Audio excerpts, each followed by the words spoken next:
Halo semuanya, selamat datang di channel Error. Kali ini gue akan melanjutkan alur cerita, Phrasing the World I Built a Doomsday Safe House. Bab 1453-1464, lanjutan alur dari komik chapter 633 yang sudah tidak update lagi. Semenit kemudian, puluhan ribu meter di langit. Sebuah lubang robek di angkasa, dan Zhang Yi, Luo Zhuo, dan Jue Kuo melarikan diri dari angkasa asing itu dengan perasaan agak malu. Mereka berada di lapisan batu kubah, tetapi meski begitu, mereka masih bisa merasakan kekuatan penindasan yang mengerikan. Ledakannya tidak hanya sekali, tetapi terjadi beberapa kali ledakan dan gelombang kejutnya dapat menembus lapisan batuan. Pada saat ledakan terjadi, Zhang Yi membawa mereka bersembunyi di tempatnya sendiri. Dalam 1 menit, semua orang akan merasakan sakitnya berbulan-bulan karena tubuh dan pikiran tidak sinkron. Namun demi menyelamatkan hidupmu, hal itu pasti sepadan. Luo Zhuo menatap Zhang Yi dan berkata dengan kaget, "Apakah ini Love Death yang legendaris?" Zhang Yi menatap kedua saudara yang baru saja melepaskan wujud fusi mereka. "Sekarang bukan waktunya bicara. Ayo pergi. Mulai hari ini, Nash Nation akan lenyap." Penduduk negara Nash telah dibunuh oleh mereka, dan sekarang setelah ledakan Love Death, kota tersebut telah hancur total. Aku khawatir jika aku datang ke sini lagi untuk mencarinya, yang akan aku lihat hanyalah kota kaca. Yang paling disesalkan adalah Pangeran Ancunt akan musnah total dalam ledakan itu. Bahkan mutan setingkat uskup dengan indeks kemampuan 30.000 poin pun tidak akan mampu menahan kekuatan sebesar itu. Asal-usulnya bahkan akan lenyap saat ini. Meskipun sangat disayangkan, setidaknya dengan menghancurkannya, potensi ancaman bagi kerajaan Huasu telah sirna. Zhang Yi memimpin semua orang untuk terbang ke atas tanpa berhenti sedetik pun. Tingkat radiasi di sini terlalu tinggi. Jika kau tidak mengenakan seragam tempur dan pelindung kapal selam tingkat tertinggi, meskipun kau tidak berada di pusat ledakan, Anda akan mengalami trauma yang tak terbayangkan akibat radiasi tersebut. Segera setelah itu, mereka kembali ke permukaan pegunungan bersalju. Zhang Yi menghela napas lega. Semuanya akhirnya berakhir. Saat ini, Luo Zhuo dan Jue Kuo sama-sama telanjang, dan luka-luka yang mereka derita setelah keduanya menyatu kini terlihat di tubuh mereka. Zhang Yi mengeluarkan 2 set seragam tempur dari luar angkasa dan segera memakainya. Kalau tidak, mengingat kondisi mereka saat ini, ada kemungkinan mereka akan mati kedinginan. Setelah Luo Zhuo dan Jue Guo mengenakan pakaian mereka duduk di atas salju, saling tersenyum, dan kemudian memandang kuil sangki yang terbakar di kejauhan tanpa mengucapkan sepatah kata pun. Zhang Yi meregangkan badan, lalu melepaskan semua orang di ruang bayangan dan membiarkan mereka rileks. Setelah semua orang keluar, mereka semua terengah-engah, wajah mereka penuh kegembiraan karena selamat dari bencana. Fatih Su berlutut di tanah, menggenggam salju di tangannya dan bersorak gembira. "Woho! Hari yang baru telah berlalu." Para prajurit yang membunuh orang-orang gila itu juga berlutut di tanah, memegang salju dan menangis serta tertawa. Perjalanan bawah tanah ini berlangsung sekitar setengah bulan. Meninggalkan permukaan yang familiar dan memasuki dunia bawah tanah, yang mengerikan merupakan ujian berat bagi jiwa mereka. Terutama saat bertarung melawan raksasa-raksasa yang kuat itu, melihat kaum mereka sendiri dimangsa sebagai camilan, membuat mereka sempat putus asa. Jika tidak ada hal tak terduga yang terjadi, banyak prajurit akan mengalami sindrom stres traumatis pasca perang. Zhang Yi berjalan ke arah Luo Zhuo dan Jue Guo, dan matanya tertuju pada Jue Guo. "Kuil sangki hancur. Apakah kau melihatnya?" Jue Guo menundukkan pandangannya dan berpikir sejenak, lalu hanya tersenyum tipis. "Kuil itu dalam debu." Dia mengulurkan tangan dan menyentuh dadanya. "Sang Buddha ada di hatiku." Zhang Yi tersenyum dan menyilangkan lengannya. "Kau cukup berpikiran terbuka." Jue Guo hanya berkata, Iblis yang sebenarnya telah disingkirkan. Mulai sekarang, dataran tinggi bersalju tidak akan lagi menghadapi ancamannya. Dengan demikian, tujuan keberadaan kuil Sangki telah tercapai. Apa pentingnya keberadaannya di masa depan? Keberadaan Candi Sangki hanya untuk menghimpun kekuatan keimanan umat beragama Mimi dan memberikan kekuatan menghadapi peperangan yang hanya terjadi sekali dalam 1000 tahun ini. Zhang Yi memikirkan hal ini dan tak kuasa menahan diri untuk bertanya dengan rasa ingin tahu. Bolehkah aku bertanya sekarang? Di sekte Tong, apakah reinkarnasi benar-benar ada? Dan apa sebenarnya yang disebut kekuatan iman? Luo Zhuo menggelengkan kepalanya. Entahlah, tapi legenda-legenda ini memang selalu ada. Dia menatap Jue Yu, mungkin dia tahu lebih banyak. Lagi pula, dia sudah membaca banyak buku. Jue Yu menangkupkan kedua tangannya dan berkata dengan tenang, di dunia ini, tidak pernah ada yang namanya reinkarnasi, apalagi kekuatan iman. Dia menatap Zhang Yi dan menunjuk dada Zhang Yi dengan penuh arti. Ya, itu hanya hati manusia. Zhang Yi menghela napas panjang. Aku benar-benar benci berurusan dengan kalian, para biksu. Kalian seharian hanya berpura-pura bodoh. Jue Yu tersenyum dan merentangkan tangannya. Hanya itu yang ku tahu. Mungkin kau bisa mendapatkan jawabannya dari tempat lain. Zhang Yi mengangkat alisnya. Lalu dia teringat tujuan datang ke wilayah barat daya.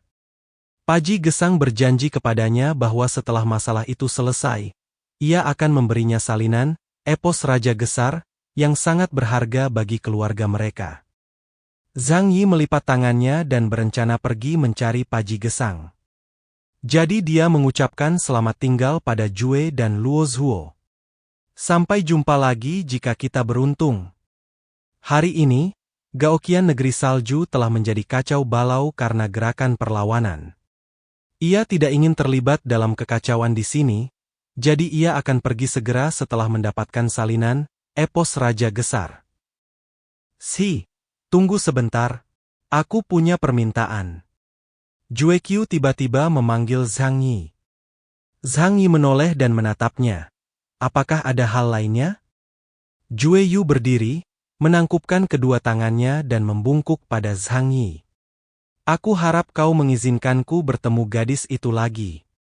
Gadis yang dibicarakannya pastilah Liu Ruyan. Zhang Yi memikirkannya, lalu menggelengkan kepalanya.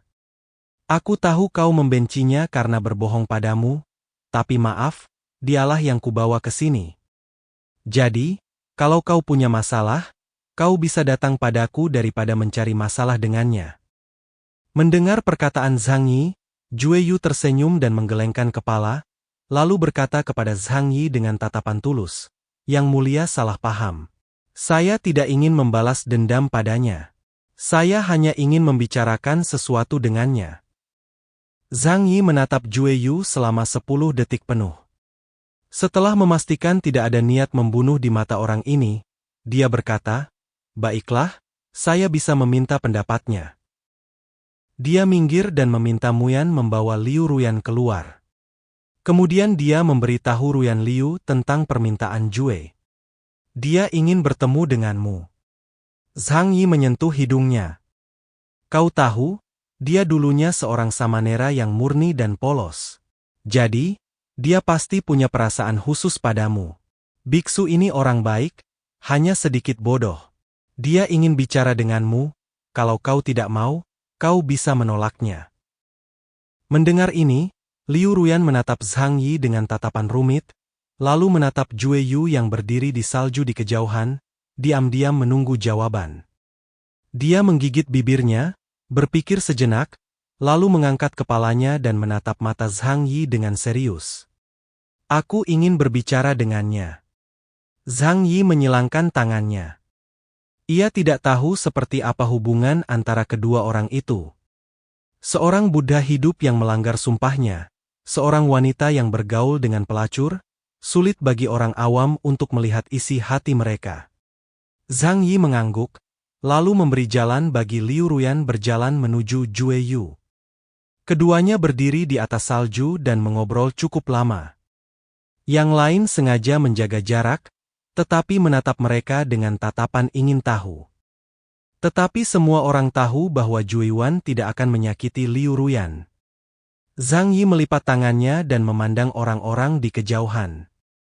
Ia melihat Jue Guo selalu tersenyum lembut, sementara Liu Ruyan menangis dan tertawa pada saat yang bersamaan. Setelah beberapa saat, Jue Guo berjalan ke arah Zhang Yi, dan kali ini dia membungkuk lebih dalam. Tuan Keyes, bolehkah aku memintamu untuk menjaga Nona Liu di daerah salju? Zhang Yi mengangkat alis. Kau ingin mempertahankannya? Dalam kapasitas apa? Jangan lupa, kau seorang Zangfu dari Buddhisme Tantra, seorang biksu. Bagaimana mungkin seorang biksu punya kekasih? Jue Guo menatap Zhang Yi dan tersenyum bodoh. Zhang Yu sudah mati. Yang di depanmu hanyalah anak seorang gembala. Dataran tinggi Snowy kini tengah mengalami transformasi luar biasa. Sekarang biara Sang Jia telah digulingkan, mungkin orang tidak perlu lagi dikuburkan. Keberadaannya hanya akan membawa kekacauan. Orang-orang berharap ia tetap berada di hati mereka, alih-alih menjadi sosok yang agung dan berkuasa di dunia. Zhang Yi bertanya, jika dia ingin tinggal, tentu saja aku tidak keberatan. Liu Ruyan berjalan mendekat dan menatap Zhang Yi dengan tatapan menyentuh. Tuan Keyes, terima kasih telah memberiku keselamatan dan kebebasan. Zhang Yi berkata, kau pilih jalanmu sendiri. Aku berjanji akan membalas budimu setelah kau berbuat baik padaku. Jadi aku setuju kau boleh tinggal di sini. Tapi, apa kau sudah benar-benar memikirkannya? Zhang Yi menatap Liu Ruyan dengan sedikit keraguan di matanya. Apakah seorang wanita seperti ini yang telah berkecimpung di industri hiburan selama bertahun-tahun benar-benar memilih untuk bertahan dengan seorang pria hanya karena cinta? Atau mungkin karena kekuatan Jue Guo yang membuatnya ingin mendapatkan pohon besar untuk melindunginya? Liu Ruyan tersenyum. Dia membuatku merasa bahwa keberadaanku berharga. Dia berbeda dari semua pria yang pernah kutemui sebelumnya. Hanya dia, meskipun tahu identitasku, yang masih bisa memperlakukanku seperti perempuan biasa dan mencintaiku. Zhang Yi menyentuh hidungnya dan berkata, kalau begitu, kau boleh tinggal. Liu Ruyan membungkuk pada Zhang Yi sebagai ucapan terima kasih. Dia tersenyum dan berkata, ada yang mendapatkan harta dari kerajaan iblis yang mereka inginkan, dan ada yang mendapatkan pelacur yang baik. Zhang Yi menyilangkan tangannya dan menjawab sambil tersenyum. Mungkin baginya, kau adalah harta yang paling penting. Ia memberi isyarat dengan matanya ke arah kuil pemakaman tak jauh dari sana, menunggu kedatangan Liu Ruyan. Kita semua memiliki masa depan yang indah bukan? Liu Ruyan tersenyum, mengucapkan selamat tinggal kepada Zhang Yi, lalu berbalik dan berjalan menuju prosesi pemakaman. Tak lama kemudian, mereka berdua meninggalkan gunung salju sambil bergandengan tangan, seolah-olah tidak ada orang di sekitar. Mulai sekarang, tidak akan ada lagi pemakaman di dunia ini, hanya pencerahan. Adapun raja baru daerah salju Gaoqian. Zhang Yi menatap Luo Zhuo dan berkata, selamat. Kau mendapatkan apa yang kau inginkan. Tapi mulai sekarang, Sueyu Gaoqian harus memulai dari awal lagi. Ayo semuanya. Luo Zhuo buru-buru berkata, Tuan Keyes, kami akan membutuhkan bantuanmu nanti. Zhang Yi menunjukkan senyum penuh arti di wajahnya dan mengusap jari-jarinya ke arahnya. Wajah Luo Zhuo penuh kebingungan. Apa yang kau lakukan? Zhang Yi, kau boleh meminta bantuanku, tapi kau harus memberikan tubuhmu sebagai gantinya. Luo Zhuo tampak bingung. Dia mungkin belum memahami karakter Zhang Yi. Zhang Yi tertawa terbahak-bahak dan memimpin Liang Yu dan yang lainnya menuruni gunung bersalju. Hal pertama yang dilakukan Zhang Yi setelah turun gunung tentu saja pergi ke rumah Paji dan mencari Paji Gesang untuk meminta salinan epos Raja Gesar.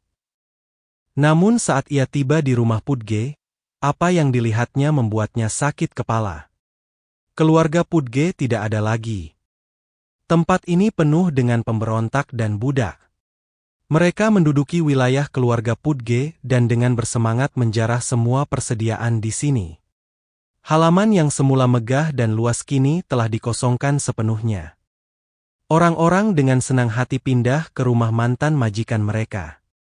Makanan dijarah, dan daging sapi serta kambing di dalam freezer telah lama diseret keluar dan dipanggang di udara terbuka. Mereka sudah lama tidak menikmati makanan lengkap yang layak, dan sekarang mereka akhirnya bisa mendapatkan kembali apa yang pantas mereka dapatkan.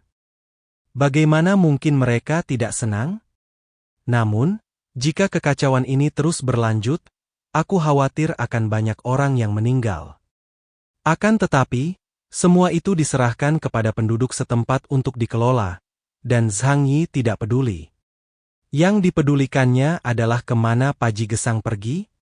Zhang Yi melihat sekeliling dan meraih seorang pemberontak acak untuk bertanya, "Di mana Paji Gesang?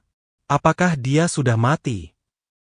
Pemberontak itu pernah melihat Zhang Yi sebelumnya di pangkalan, dan ketika dia melihat itu adalah Zhang Yi, dia langsung berdiri dengan kagum. "Jadi itu kau, Pak? Kau sedang mencari Paji Gesang kan? Dia ada di sana." Para pemberontak menunjuk ke langit yang jauh. Zhang Yi menoleh dan melihat tiang bendera raksasa setinggi ratusan meter berdiri di sana. Di puncak tiang bendera tergantung gumpalan besar daging busuk berdarah, dengan darah mengalir di sepanjang daging busuk itu, dan separuh tiang bendera bagian atas telah diwarnai merah. Itu Paji Gesang. Para pemberontak memperlihatkan gigi-gigi putihnya yang tajam, mata mereka dipenuhi dengan kegembiraan balas dendam. Kami membunuhnya, tapi akan terlalu mudah baginya untuk mati seperti itu, jadi kami mengambil tengkoraknya untuk membuat urinoir dan mengupas kulitnya untuk membuat drum. Lalu kami menggantungnya, membiarkan semua orang melihat keadaannya yang menyedihkan setiap hari untuk meredakan dendam atas penindasan selama bertahun-tahun. Zhang Yi melihat lebih dekat dan mengangguk. Itu memang dia.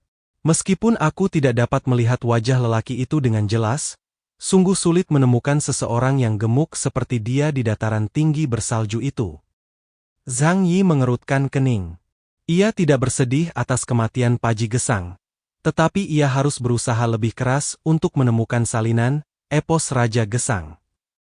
Zhang Yi tidak punya pilihan selain mencari Luo Zhuo lagi dan meminta bantuannya untuk menemukan sumber asli keluarga Paji dan menyerahkannya kepadanya. Luo Zhuo langsung setuju dan segera mengatur sejumlah besar prajurit untuk membantu pencarian. Dalam beberapa hari berikutnya, Zhang Yi dan timnya tinggal di kota Sala, menunggu hasilnya. Akan tetapi, mereka menggali sedalam 3 kaki ke dalam tanah tetapi tetap tidak dapat menemukan salinan asli epos Raja Gesar yang tersembunyi. Hingga suatu malam, seseorang datang ke tempat Zhang Yi. Di tengah malam yang pekat, seorang pria raksasa seperti menara besi datang ke pintu Zhang Yi, meletakkan sebuah kotak berat, lalu melayang pergi. Zhang Yi datang ke halaman dan melihat kotak itu. Ia mengenali identitas pria itu. Itu adalah pengawal pribadi Paji Gesang, Solang Deji. Zhang Yi dengan hati-hati membuka kotak itu, dan benar saja, ada gulungan kertas kulit manusia yang tertata rapi di dalamnya. Zhang Yi tersenyum, orang itu benar-benar menepati janjinya. Di perbatasan kawasan bersalju, Paji Gesang duduk di kursi belakang mobil salju, menyantap ayam panggang dalam suapan besar. Solang Deji mengantarnya dan menuju ke distrik Shengjing. "Tuan, apakah kita akan pergi begitu saja? Jika Tuan bisa mendapatkan dukungan dari Lord Keyes, mungkin Tuan bisa menjadi raja wilayah salju." Solang Deji berbicara. Paji Gesang menggigit ayam besar-besar dan berkata sambil tersenyum sambil mengunyah. "Lupakan saja. Kursi itu terlalu panas untuk pantatmu. Tanpa kekuatan seorang ahli tingkat atas, cepat atau lambat kau akan mati jika duduk di atasnya." Dia menyilangkan kakinya dan bersandar santai di sofa kulit yang lembut. Aku sudah punya banyak istri dan selir cantik, dan kekayaan yang tak terhitung. Tak perlu bersaing dengan mereka. Biarlah nama Paji Gesang lenyap dengan meninggalnya pengganti itu. Epidemi di wilayah Barat Daya telah berakhir untuk sementara waktu. Masih banyak masalah sepele yang harus ditangani, yang harus diserahkan kepada Luo Zhuo dan yang lainnya untuk diselesaikan. Zhang Yi menolak permintaan mereka untuk tinggal dan memilih pergi bersama teman-temannya. Kelompok dari wilayah Barat Daya memperoleh banyak keuntungan. Zhang Yi memperoleh senjata praktis, pedang di pohon, dan 2 sumber tingkat Ipsilon. Selain itu, ada bagian ekstra dari sumber dewa, yang dapat menciptakan mutan potensial tingkat Ipsilon lainnya untuknya. Dia merasa sedikit lebih aman. Namun, rasa krisis masih tetap ada karena kekuatannya tidak cukup kuat. Setidaknya ketika menghadapi peradaban bawah tanah yang misterius itu, mereka tidak cukup kuat untuk bersaing dengan mereka. Hanya Pangeran Antian yang baru saja memasuki level uskup saja, membuatnya hampir mustahil baginya untuk melawan. Belum lagi penjaga gerbang dunia bawah yang lebih menindas, dan Longzi yang misterius. Mobil melaju pelan menuju ke sana. Zhang Yi tidak menggunakan kemampuannya menjelajah ruang angkasa untuk mengantar orang langsung ke kota Tianhai. Setelah pertempuran hebat, ia kelelahan secara fisik dan mental, jadi ia ingin bersantai dengan menikmati pemandangan di sepanjang jalan. Ini kesempatan langka untuk keluar, jadi anggap saja ini sebagai perjalanan, ini juga pengalaman yang baik. Zhang Yi juga membawa Hua, gadis muda yang dibawanya dari Nash. Karena seluruh bangsa Nash hancur, Hua adalah satu-satunya yang selamat. Zhang Yi berharap mendapatkan informasi tentang Nash darinya. Mobil itu diberikan kepada Paman Yu untuk dikendarai, dan You Kr memijat tubuhnya untuk mengendurkan otot-ototnya yang tegang serta menenangkan tubuh dan pikirannya. Namun, Yang Sinsin mengabdikan dirinya untuk menguraikan persembahan kuno tanpa berhenti sedetik pun. Kumpulan lengkap epos Raja Gesar memiliki puluhan juta kata, dan setelah diterjemahkan, masih perlu diurai. Epik ini merupakan penghormatan kepada pahlawan Raja Gesar oleh generasi selanjutnya, dan memuat sejumlah kisah mitologi dan kehidupan Raja Gesar. Hanya saja sebagai keluarga sejarawan, catatan keluarga Pudge lebih dekat dengan kenyataan dan mengandung beberapa rahasia yang tidak diketahui. Yang paling menarik perhatian Zhang Yi adalah hakikat reinkarnasi sekte tersebut dan sumber peradaban bawah tanah yang misterius. Namun setelah perjalanannya ke kerajaan iblis, dia agak kecewa.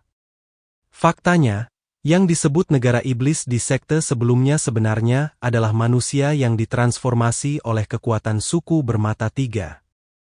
Mungkin bahkan penduduk negara iblis tidak memiliki kesempatan untuk berinteraksi dengan suku bermata 3.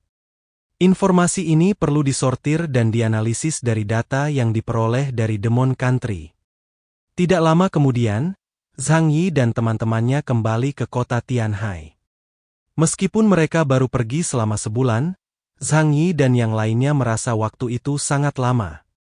Hal ini semata-mata karena peristiwa yang terjadi selama waktu itu begitu rumit, bahkan sedikit membingungkan.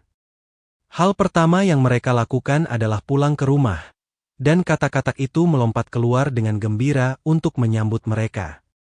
Kuek! Wah, teman-teman lamaku, kalian akhirnya datang juga. Selama kalian tidak ada, aku sangat bosan sampai hampir berhibernasi. Katak itu melompat dan memeluk Zhang Yi erat-erat. Zhang Yi menepuk punggungnya dan bertanya sambil tersenyum, "Bagaimana kabar kelabangmu?" Katak itu menepuk dadanya dengan bangga. "Jangan khawatir.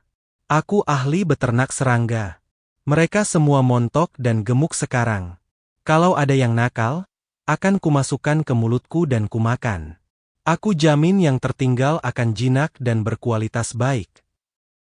Kemudian, Zhang Yi benar-benar memperhatikan kelabang itu, dan dia hampir tidak mengenali mereka. Kelabang-kelabang itu, yang dulu ramping dan seperti bambu, akan dibesarkan sebagai ulat sutra oleh katak. Sekarang mereka begitu gemuk sehingga mereka hanya bisa menjadi kepompong dari satu jangkrik ke jangkrik lain di peternakan. Astaga, mereka semua sudah menjadi kepompong. Zhang Yi mengusap dahinya. Tidak apa-apa. Kita hanya butuh mereka untuk menyediakan materi sumbernya, dan mereka tidak perlu terlalu kuat dalam bertarung. Setelah semua orang kembali, You Haimei dan Yang Mi segera menyiapkan makanan mewah dan semua orang merayakannya dengan baik. Fatty Su juga mengeluarkan buku catatan yang diberikan oleh pemimpin suku Tiga Mata sebelum kematiannya, seolah-olah dia sedang mempersembahkan sebuah harta karun. Namanya adalah buku catatan, tapi tingginya lebih tinggi dari Fatty Su sendiri. Bos, ini pemberian seorang tetua berpengetahuan dari suku Tiga Mata. Kurasa ini mungkin berisi informasi penting tentang suku Tiga Mata. Ambillah dan pelajari baik-baik. Zhang Yi melihatnya dan berkata, biarkan aku melihatnya baik-baik. Ia meletakkan buku berat itu rata di tanah dan merasa beratnya pasti setidaknya beberapa ratus pon. Jika ia tidak berolahraga setiap hari, ia pasti tidak akan bisa memindahkannya. Zhang Yi penasaran dan bertanya-tanya dari bahan apa benda itu dibuat. Ketika dia membukanya, dia mendapati buku itu penuh dengan karakter-karakter yang sama sekali tidak dia mengerti. Tidak ada cara lain, mari kita simpan saja benda ini dan uraikan perlahan-lahan. Zhang Yi menggelengkan kepalanya. Ia menatap 11, yang masih sedikit malu-malu di sampingnya. 11 mengerjap dan melihatnya 2 kali. Bergumam, sepertinya. Aku bisa mengerti sebagian, tapi ada juga yang kurang.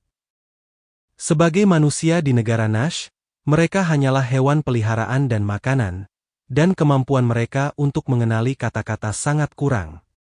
Namun, Lu Keran datang dan memeriksa dengan saksama bahan lempengan batu itu. Lalu ia berkata kepada Zhang Yi dengan sangat serius, Saudara Zhang Yi, bahan lempengan batu ini sangat kuno. Pasti memiliki sejarah yang sangat panjang. Zhang Yi mengangkat alisnya dengan rasa ingin tahu. Oh? Benarkah? Fatty Su tak kuasa menahan diri untuk berkata, tentu saja sejarah batu sangat panjang. Bukankah sudah miliaran tahun? Lu Keren terhibur dengan kata-kata Fatty Su. Bukan itu masalahnya. Ia menjelaskan kepada kelompok itu, batu pun punya usianya.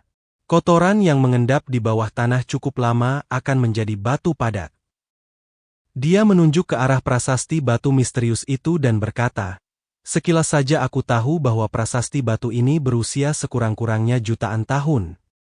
Bagaimanapun, dia adalah pakar utama di bidang penelitian material. Jadi apa yang dikatakannya tidak mungkin salah. Zhang Yi mengelus dagunya dan berkata kepada Yang Xin, Xin, kau akan sibuk untuk sementara waktu. Kau harus menguraikan semua informasi yang kami bawa dari wilayah barat daya. Ada 3 bahan penelitian utama. Pertama, versi Raja Gesar. Ini yang paling sederhana karena dapat diterjemahkan oleh mesin dan kemudian diuraikan. Kedua, data historis Kerajaan Iblis. Ini sedikit lebih merepotkan, tetapi tidak akan membuang-buang waktu.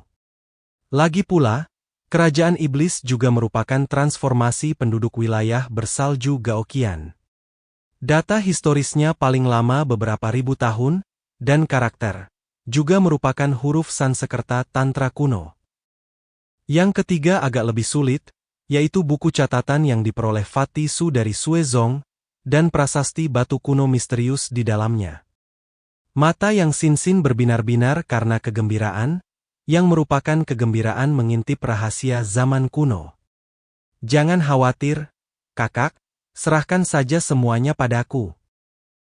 Setelah kembali dari wilayah barat daya, Zhang Yi merasa sedikit lelah secara fisik dan mental. Bagaimanapun, mereka telah melalui pertempuran yang sulit dan perlu beristirahat sejenak. Namun, setelah kembali ke kota Tianhai, semua masalah ini tidak lagi menjadi masalah. Betapapun dingin dan kejamnya dunia luar, tempat berlindungnya selalu hangat dan nyaman seperti musim semi sepanjang tahun. Berbaring di tempat tidur besar yang empuk, menikmati duet piano 4 tangan antara Yoo Kr dan Yang Mi, menenangkan setiap otot di tubuhnya, perasaan ini membuatnya sangat mabuk. Dalam beberapa hari berikutnya, dia tidak bertanya tentang kejadian lain dan hanya ingin menikmati hidup. Namun, selama periode ini, Zhu Zheng masih meneleponnya dan bertanya tentang apa yang terjadi di wilayah barat daya. Zhang Yi tidak menyembunyikan terlalu banyak dan menceritakan kepadanya keseluruhan kejadian. Setelah mendengar ini, Zhu Zheng tiba-tiba merasa sedikit kesal. Zhang Yi, kita teman lama, dan kau sekarang petarung terbaik di wilayah Jiangnan. Kenapa kau tidak memberitahuku saat kejadian seperti ini? Zhang Yi tersenyum. Kalau kau muncul di wilayah-wilayah barat daya, siapa tahu masalah macam apa yang akan kau timbulkan. Ingat, keenam wilayah tidak boleh saling mengganggu. Ada kalimat lain yang tidak diucapkannya, dan itulah pikirannya yang paling jujur. Misalnya, wilayah Jiangnan, dalam tindakan langsung, hanya dapat memberinya intelijen dan dewa cinta. Bagaimana dengan kekuatan tempur? Tak masalah. Sebanyak apapun mutan di bawah Ipsilon, mereka tak berarti apa-apa baginya. Misalnya, Zhang Yi, yang telah dipromosikan ke level kereta hitam, dapat dengan mudah membunuh sejumlah besar mutan level kapten dalam hitungan detik. Aku tidak akan menyebutkan ini, tapi... Apakah kau mendapatkan esensi dewa di sana? Saat membicarakan hal ini, nada bicara Zhu Zheng menjadi sedikit bersemangat. Lengkungan mulut Zhang Yi menjadi lebih lebar. Apa yang kau pikirkan? Kali ini, beberapa kekuatan terlibat, dan kita menghadapi peradaban bawah tanah yang kuat. Bahkan Love Death telah diutus. Apa kau pikir aku masih punya kesempatan untuk mendapatkan sumber dewa? Zhu Zheng mendesah pelan. Benar saja, benda seperti ini sama sekali bukan kubis. Zhu Zheng tidak mendapatkan banyak informasi berguna dari percakapan ini. Ia perlahan mematikan komunikator dan bersandar di kursinya dengan tatapan serius. Sinar matahari pucat dari jendela menyinari wajahnya dengan lemah, membentangkan bayangannya yang panjang di tanah. Dia menopang dagunya dengan kedua tangan, ekspresinya tidak berubah seperti besi hitam, membuat orang tidak jelas apa yang sedang dipikirkannya. Sekretaris Lan Xincheng datang dan berkata dengan lembut, penyembunyian rahasiamu oleh Zhang Yi menjadi semakin jelas. Zhu Zheng meliriknya. Jika kau memiliki kekuatan seperti dia, kamu bisa bersikap sombong. Nada bicara Lan Xincheng terhenti, tetapi Zhu Zheng menghela napas panjang. Kita tidak bisa berbuat apa-apa. Lagi pula, dia sekarang adalah andalan wilayah Jiangnan.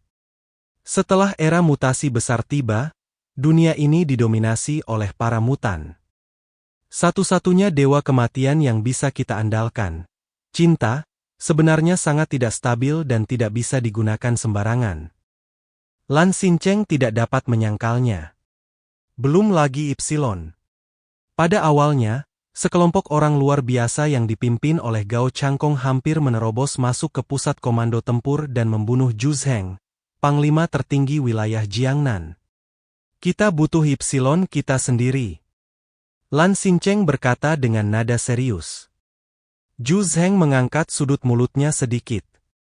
Dia berdiri dari kursinya dan berkata, ayo pergi dan lihat pusat eksperimen. Keduanya turun ke bawah.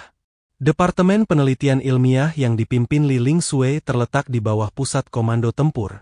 Sebuah institusi militer super yang terletak 200 meter di bawah tanah. Zhu Zheng dan Lan Xincheng menaiki lift khusus menuju pusat eksperimen.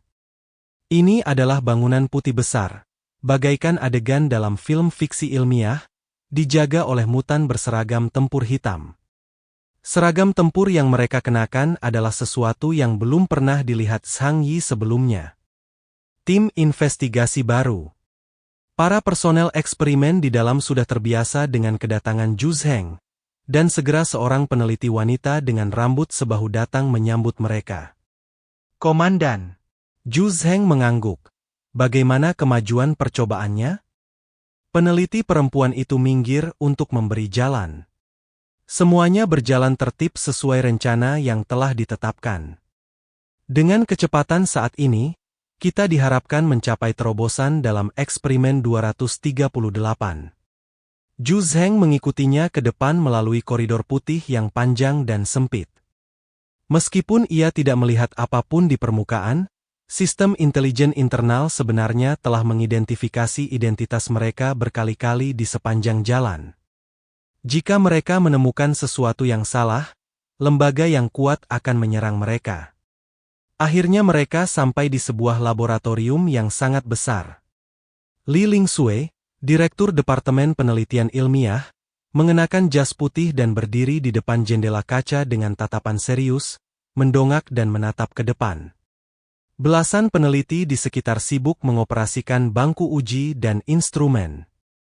Li Lingsue menatap ke depan, matanya terfokus dan terobsesi, seolah-olah dia sedang melihat mahakarya terindah dalam hidupnya. Zhu Zheng berjalan perlahan sambil meletakkan kedua tangannya di belakang punggungnya, berdiri di sampingnya, dan memandangi wadah besar yang transparan itu dengan penuh kekaguman. Yah, dia subjek eksperimen yang hebat kan? Li Lingsue baru menyadari kedatangan Zhu Zheng. Ia hanya berkata, dia sempurna sejak lahir. Kami hanya mengeksplorasi potensi dalam gennya. Sulit membayangkan betapa kuatnya dia sekarang jika kita melatih ibu aslinya. Zhu Zheng juga merasa sedikit emosional. Dia masih bertanya-tanya sekarang, apa jadinya sekarang jika Qian Kongye tidak mati di tangan Zhang Yi? Namun pemimpin agama yang tidak stabil itu memang tidak semudah mengendalikan produk setengah jadi di depannya, yang direplikasi dengan iSoul. Di depan mereka terdapat sebuah instrumen raksasa yang tingginya lebih dari 10 meter. Di dalam wadah kaca silinder transparan di tengahnya, seorang gadis telanjang melayang dengan tenang. Rambut panjangnya mengambang di cairan hijau seperti rumput laut, persis seperti ikan laut putih di dalam kaleng makanan laut yang tersegel. Terhubung ke toples transparan tersebut adalah pipa-pipa yang disusun rapat. Li Lingsue tiba-tiba melambaikan tangannya ke samping dan berteriak tegas, "Ayo mulai!" Semua peneliti segera mulai mengoperasikan peralatan yang ada dengan panik. Ledakan! Di kedua sisi laboratorium, pelat logam tebal mulai naik perlahan, memperlihatkan puluhan wadah kecil transparan di belakangnya. Ukuran wadah itu beberapa kali lebih kecil dari wadah milik Juyu, tetapi tanpa terkecuali, wadah itu berisi manusia telanjang yang basah kuyup dengan cairan hijau. Mereka adalah laki-laki dan perempuan, muda dan tua, tetapi tanpa terkecuali mereka dalam keadaan koma. Dengan lambaian tangan besar Li Lingsue, manusia di dalam wadah transparan itu langsung hancur berkeping-keping menjadi busa berdarah. Plasma darah membasahi seluruh cairan hijau itu, mencampurnya menjadi warna yang tak terlukiskan. Dalam beberapa saat, semua manusia dalam wadah transparan itu musnah dengan cara ini. Di belakang Juyu, mesin yang kembung itu memanjangkan lusinan pipa, seperti tentakel gurita, dan mulai menyedot zat-zat dalam wadah dalam tegukan besar, dan akhirnya menyuntikkannya ke dalam wadah tempat Juyu berada. Wajah Zhu Zheng menjadi bersemangat saat dia menyaksikan mesin seperti monster itu mulai beroperasi dan mentransfer zat yang diperoleh dengan menjejalkan puluhan orang ke dalam wadah tempat Juyu berada. Ini adalah sebuah mahakarya yang luar biasa bukan? Menggunakan banyak sekali donatur kelas bawah untuk menyembah makhluk agung. Ini benar-benar sesuai dengan logika umat manusia. Lagi pula, dibandingkan dengan membunuh mutan lalu menyerap esensinya, metode memeras saripati dari hewan hidup ini memiliki tingkat konversi yang lebih tinggi. Ini sungguh fantastis. Senyum Zhu Zheng berangsur-angsur berubah menyimpang, dengan sedikit kegilaan paranoid di matanya. Tidak lama lagi aku juga akan memiliki Ipsilon milikku sendiri. 2 hari kemudian, Yang Xinxin menemukan Zhang Yi dan memberinya informasi intelijen pertama yang berhasil diuraikan. Aku telah selesai menyusun epos Raja Gesar. Aku yakin kau, saudaraku, akan sangat tertarik dengan informasi ini. Yang Sinsin, mengenakan pakaian lolita hitam, duduk patuh di samping Zhang Yi, tersenyum, meletakkan tangannya yang cantik dan lembut di bahunya, dan menatapnya sambil tersenyum. Zhang Yi mengenakan pakaian rumah kasual, duduk bersila di sofa, dan membuka informasi yang dikirimkan oleh Yang Sinsin dengan penuh minat. Melihat informasi di depannya, matanya langsung dipenuhi cahaya, dan pada saat yang sama dia sangat terkejut. Perasaan ragu yang selama ini menyelimuti hatinya berangsur-angsur hilang, membuatnya merasa sangat bahagia. Menarik, sangat menarik. Menurut catatan epos Raja Gesar dan Guru Padmasambhava melakukan banyak percakapan, khususnya tentang kekuatan keyakinan pada Dunzong dan orang-orang luar biasa. Apa yang disebut reinkarnasi sebenarnya adalah semacam kemampuan Raja Gesar. Itu bukan transfer kekuasaan yang sebenarnya, tetapi kepercayaan yang memilih penerus yang cocok dari generasi mendatang melalui kepercayaan agama. Ini juga menjelaskan mengapa Juewu dan Luo Zhuo akhirnya dapat bergabung dan keduanya menggunakan kekuatan keyakinan Dunzong.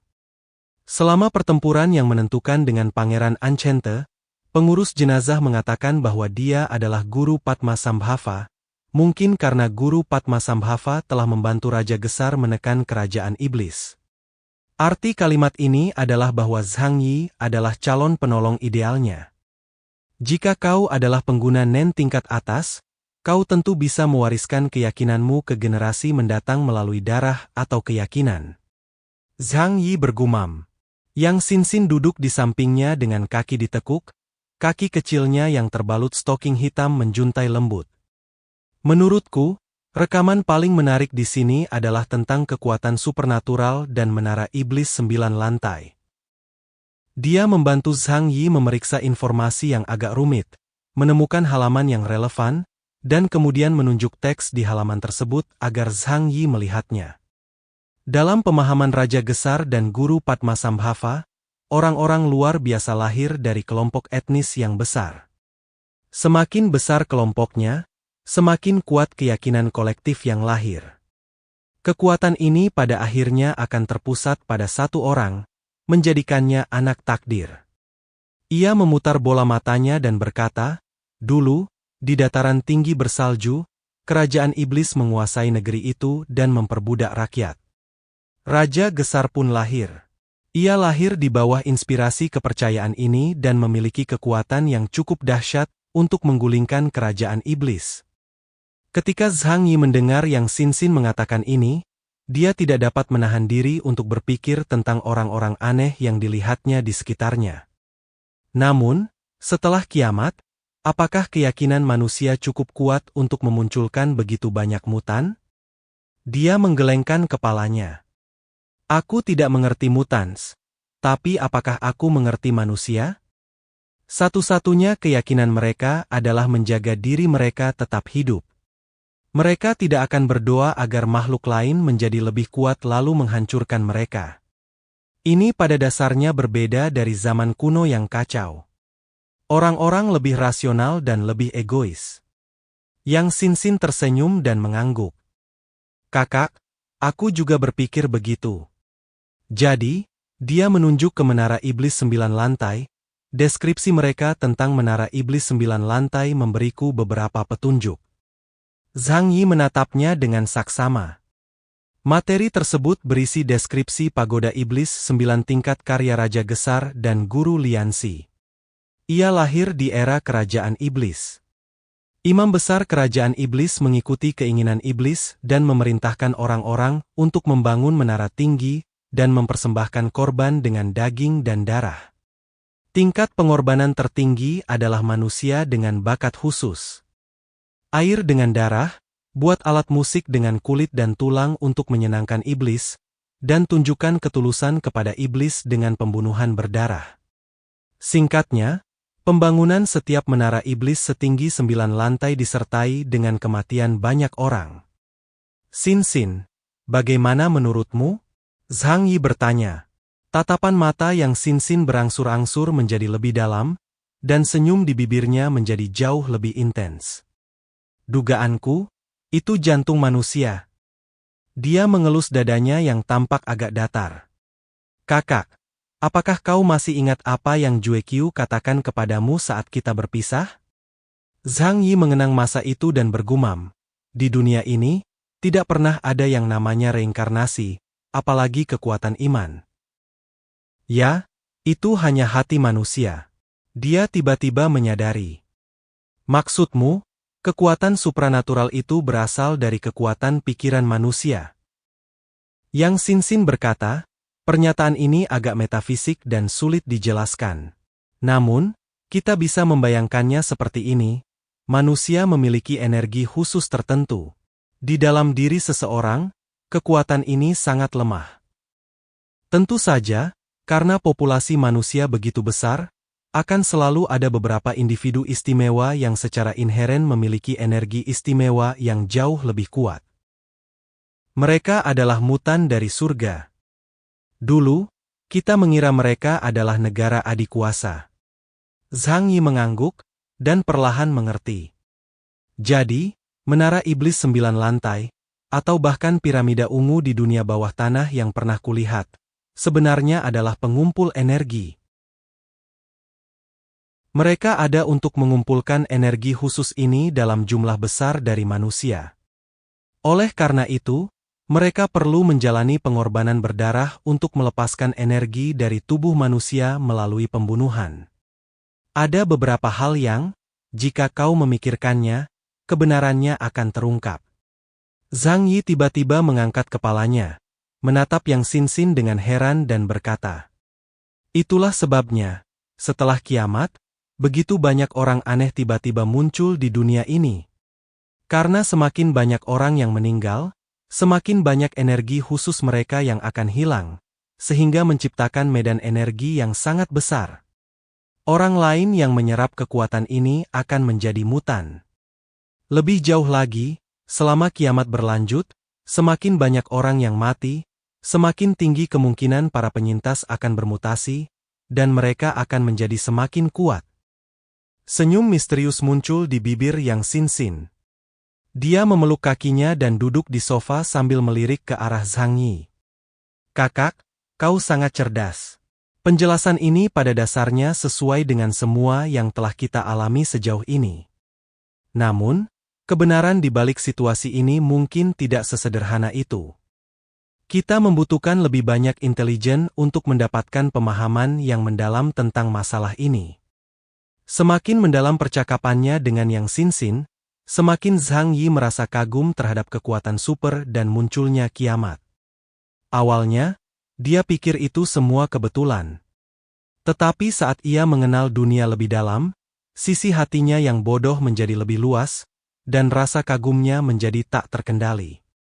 Seorang cendekiawan besar pernah berkata, permukaan kognitif manusia seperti lingkaran. Di dalam lingkaran adalah ruang lingkup pemahaman, sedangkan di luar lingkaran adalah area yang tidak diketahui.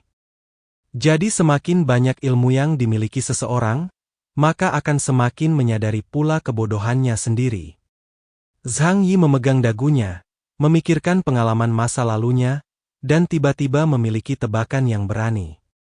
Teks-teks kuno di bawah bumi memiliki metode untuk menyerap energi unik tubuh manusia, menggunakannya untuk menciptakan roh ritual dan sumber esensi dewa.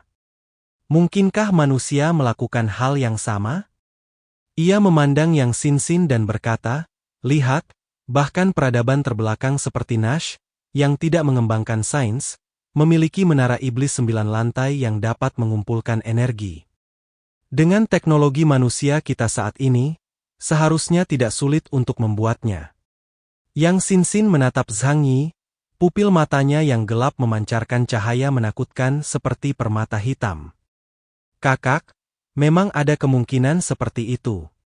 Dan pada saat kita menyadari hal ini, mungkin kekuatan-kekuatan yang memiliki kekuatan lebih tinggi telah memulai eksperimen serupa. Tapi itulah premisnya. Apakah kamu mengerti? Zhang Yi ingin pergi ke sana.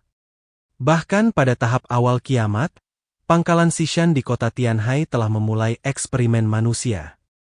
Lalu bagaimana dengan hari 2,5 tahun setelah kiamat? Zhang Yi terkejut. Misalkan kekuatan super itu sebenarnya adalah energi kehidupan. Kalau begitu, kalau mau menjarah energi ini, kamu harus membunuh banyak orang. Yang Xin mengangguk. Kami tidak mengesampingkan kemungkinan ini sama sekali. Aku dan kakakku sudah dewasa, dan karena kami harus menghadapi masa depan yang penuh ketidakpastian, kami harus melakukan segala daya upaya untuk menjadi lebih kuat. Tetapi setiap orang yang mampu bertahan hidup juga berusaha sekuat tenaga untuk terus hidup. Dan mereka juga bekerja keras untuk menjadi lebih kuat. Zhang Yi menelan ludahnya. Bahkan makhluk-makhluk kuat yang dulunya berada di luar jangkauanku terus tumbuh lebih kuat. Misalnya, penjaga gerbang dunia bawah. Misalnya, Bai Longzi. Setelah analisis yang cermat, ia menyimpulkan bahwa dunia masih penuh bahaya. Akan tetapi, mereka tidak mempunyai bukti pasti mengenai hal ini. Ini hanya tebakan dalam benak mereka. Namun, begitu kemungkinan itu ada, mereka harus menghadapinya dengan sekuat tenaga. Jika tidak, hanya ada satu hasil jika salah menebak. Cepat atau lambat, mereka akan dimusnahkan oleh makhluk yang lebih kuat. Bahkan pihak lain tidak harus menjadi musuh Zhang Yi, tetapi dapat menghabisi Zhang Yi dan yang lainnya karena alasan sepele apapun. Zhang Yi menggosok alisnya. Wah, kita nggak pernah kendor. Kali ini kita udah cukup. Aku bahkan bisa menciptakan mutan kelas Epsilon lainnya. Dan dengan menggunakan peternakan lipan, aku bisa membuat mutan level Delta di sekitarku semakin kuat. Suatu hari nanti, aku bahkan mungkin punya pasukan yang seluruhnya terdiri dari mutan level Kapten. Satu-satunya penyesalan adalah kita masih belum tahu makhluk macam apa yang menghuni ras-ras kuat ini di dunia bawah tanah. Jika mereka punya kekuatan yang cukup, mengapa mereka memilih bertahan hidup di bawah tanah?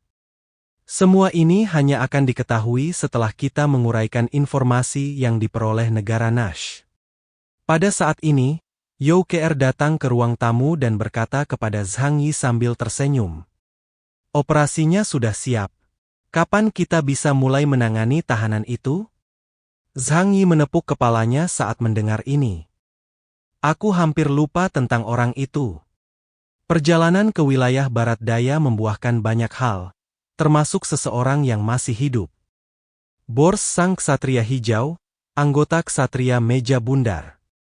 Indeks kemampuannya tidak terlalu tinggi, dia hanya mutan tingkat delta. Namun kemampuannya sangat langka, merupakan kemampuan berbasis tanaman, dan dapat diubah menjadi senjata. Kemampuan pedang di pohon dapat ditingkatkan sesuai dengan level pengguna. Zhang Yi telah memutuskan untuk mengubah bos menjadi manusia tanpa otak dan menjaganya di sisinya untuk digunakan di masa depan. Jika dia ingin menghindari kerusakan pada tubuhnya dan menghapus eksistensi dirinya sepenuhnya, dia hanya bisa mengandalkan Yao Kr. Zhang Yi berdiri dan menarik Yang Xin pada saat yang sama. Tapi sebelum itu, aku ingin memahami situasi terkini ksatria meja bundar dan Britania. Dengan adanya Yang Xin, pertama-tama kita harus memeras semua informasi dari bos sebelum mengambil tindakan. Intelijen adalah salah satu sumber daya terpenting setelah kiamat. Mereka bertiga sampai di ruang bawah tanah dan membuka pintu logam berat. Bos disuntik dengan senyawa nomor 3 dan kemudian diikat ke kursi paduan. Melihat pintu terbuka, bos perlahan membuka matanya. Dia menatap Zhang Yi dengan tatapan mengejek. Keyes, aku tidak akan pernah menjawab pertanyaanmu. Zhang Yi, hah? Apa aku sudah bertanya padamu? Bos membusungkan dadanya dan berkata, akulah ksatria meja bundar yang agung. Kau boleh membunuhku, tapi jangan coba-coba membuka mulutku. Zhang Yi menggosok hidungnya. Kalau begitu aku tidak akan bertanya. Dia menatap Yang Xin di sebelahnya. Xin, pergilah. Yang Xin tersenyum dan mengangkat tangannya ke arah bos. Malaikat hasrat muncul di belakangnya, membentangkan sayapnya yang besar. Momen berikutnya. Bos menatap Yang Xinxin dengan mata penuh obsesi. Ratuku, silakan lakukan apapun yang kau mau terhadap babiku yang kotor ini. Zhang Yi segera meminta Yang Xinxin untuk meminta informasi penting kepada bos tentang ksatria meja bundar dan Britania. Bos menceritakan semua yang diketahuinya. Setelah mendengar ini, Zhang Yi merasa sangat terkejut. Britania, yang dulu dikenal sebagai kekaisaran matahari tak pernah terbenam, adalah bangsa kuat yang mendominasi dunia selama ribuan tahun. Meskipun telah jatuh dari puncak kejayaannya, warisannya yang dulu kuat tetap ada. Satu hal yang sangat penting adalah bidang budaya. Menurut bos, mereka telah belajar banyak tentang ilmu gaib dengan menjarah artefak dari seluruh dunia jauh sebelum kiamat. Ini juga membuat mereka tahu bahwa akhir akan datang. Terlebih lagi, Zhang Yi mendengar istilah baru dari bos. Hari musim gugur. Ini adalah informasi yang diuraikan dari sebuah prasasti batu yang ditemukan di kuil kuno ketika perusahaan Barat Timur menjajah Barat. Batu tulis nakal. Yang Xinxin berkata dengan lembut. Aku pernah mendengar tentang keberadaannya. Konon usianya lebih dari 10.000 tahun dan ditulis dalam bahasa yang bukan milik peradaban modern manapun. Bose bukanlah seorang sarjana, dan sebagian kecerdasannya hanyalah potongan-potongan informasi yang ia peroleh dari orang lain. Tetapi pecahan-pecahan ini saja sudah cukup bagi Zhang Yi untuk memulai imajinasinya yang tak berujung. Kekuatan negara ini memang luar biasa. Meskipun aku sekarang adalah mutan setingkat Black Chariot, aku masih jauh tertinggal dari mereka dalam hal ini. Zhang Yi mengungkapkan emosi tersebut. Sangat disayangkan bahwa wilayah Shengjing tidak mungkin membuka informasi ini kepadanya saat ini. Yang Xinxin berkata kepada Zhang Yi, di wilayah ini, kerajaan Huasu jauh tertinggal dari Britania. Lagi pula, banyak artefak dan dokumen kuno sudah tidak ada lagi. Banyak yang bahkan masih tersimpan di Museum Britania.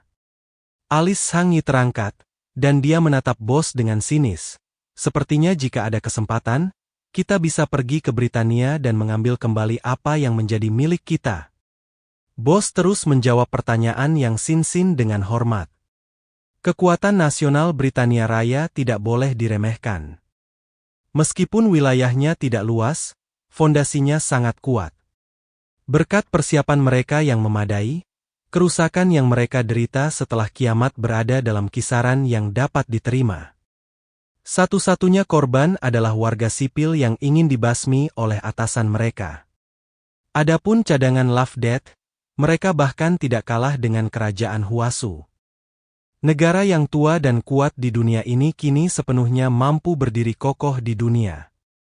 Meskipun tidak sekuat kerajaan Huasu, negara ini masih bisa digolongkan sebagai salah satu dari sedikit negara teratas. Jadi, bagaimana dengan ksatria meja bundar? Lancelot adalah wakil ketua, jadi beritahu kami informasi tentang anggota tim kalian yang lain. Bos memperkenalkan informasi anggota meja bundar lainnya. Ksatria meja bundar, berjumlah 13 anggota.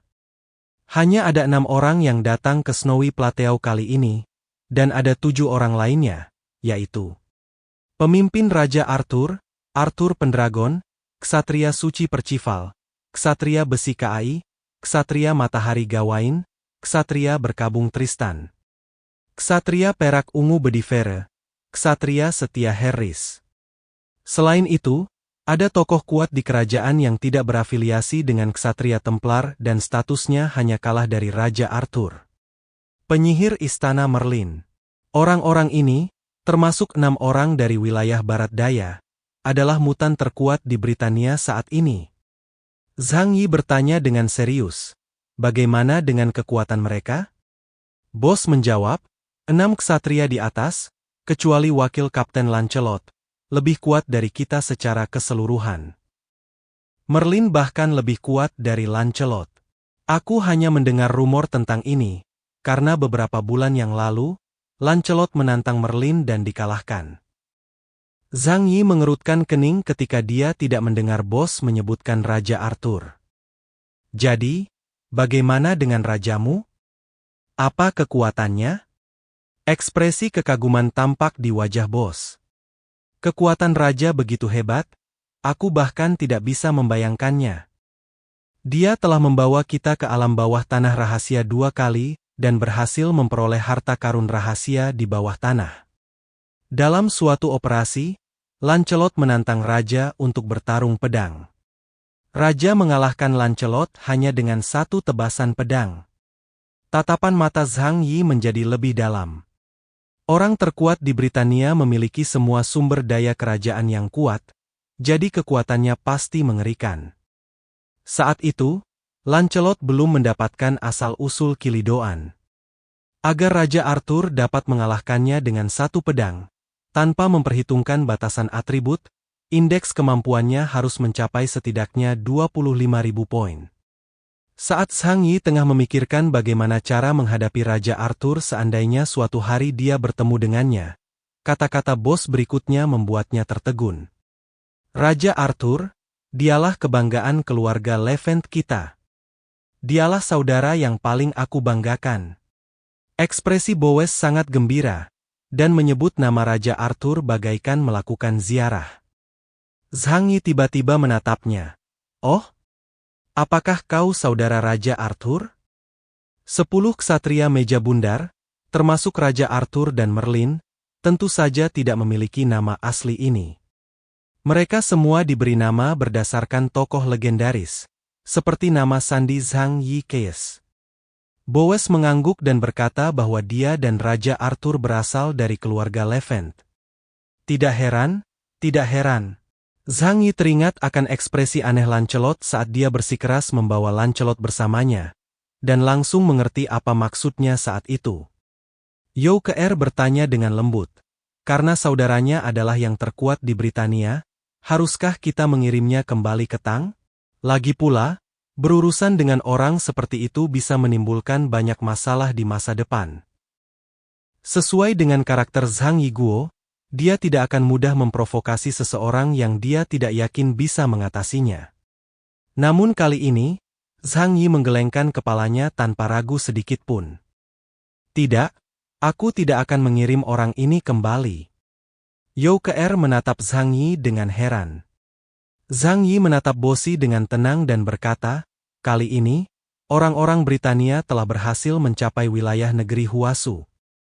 Jika aku mengembalikan mereka ke Dong, aku tidak hanya akan kehilangan muka, tetapi juga muka leluhurku. Bos menatap Zhang Yi dengan wajah penuh kebencian. Yau Keer dan Yang Xinxin keduanya mengangguk setuju. Ada beberapa hal yang tidak dapat dikompromikan.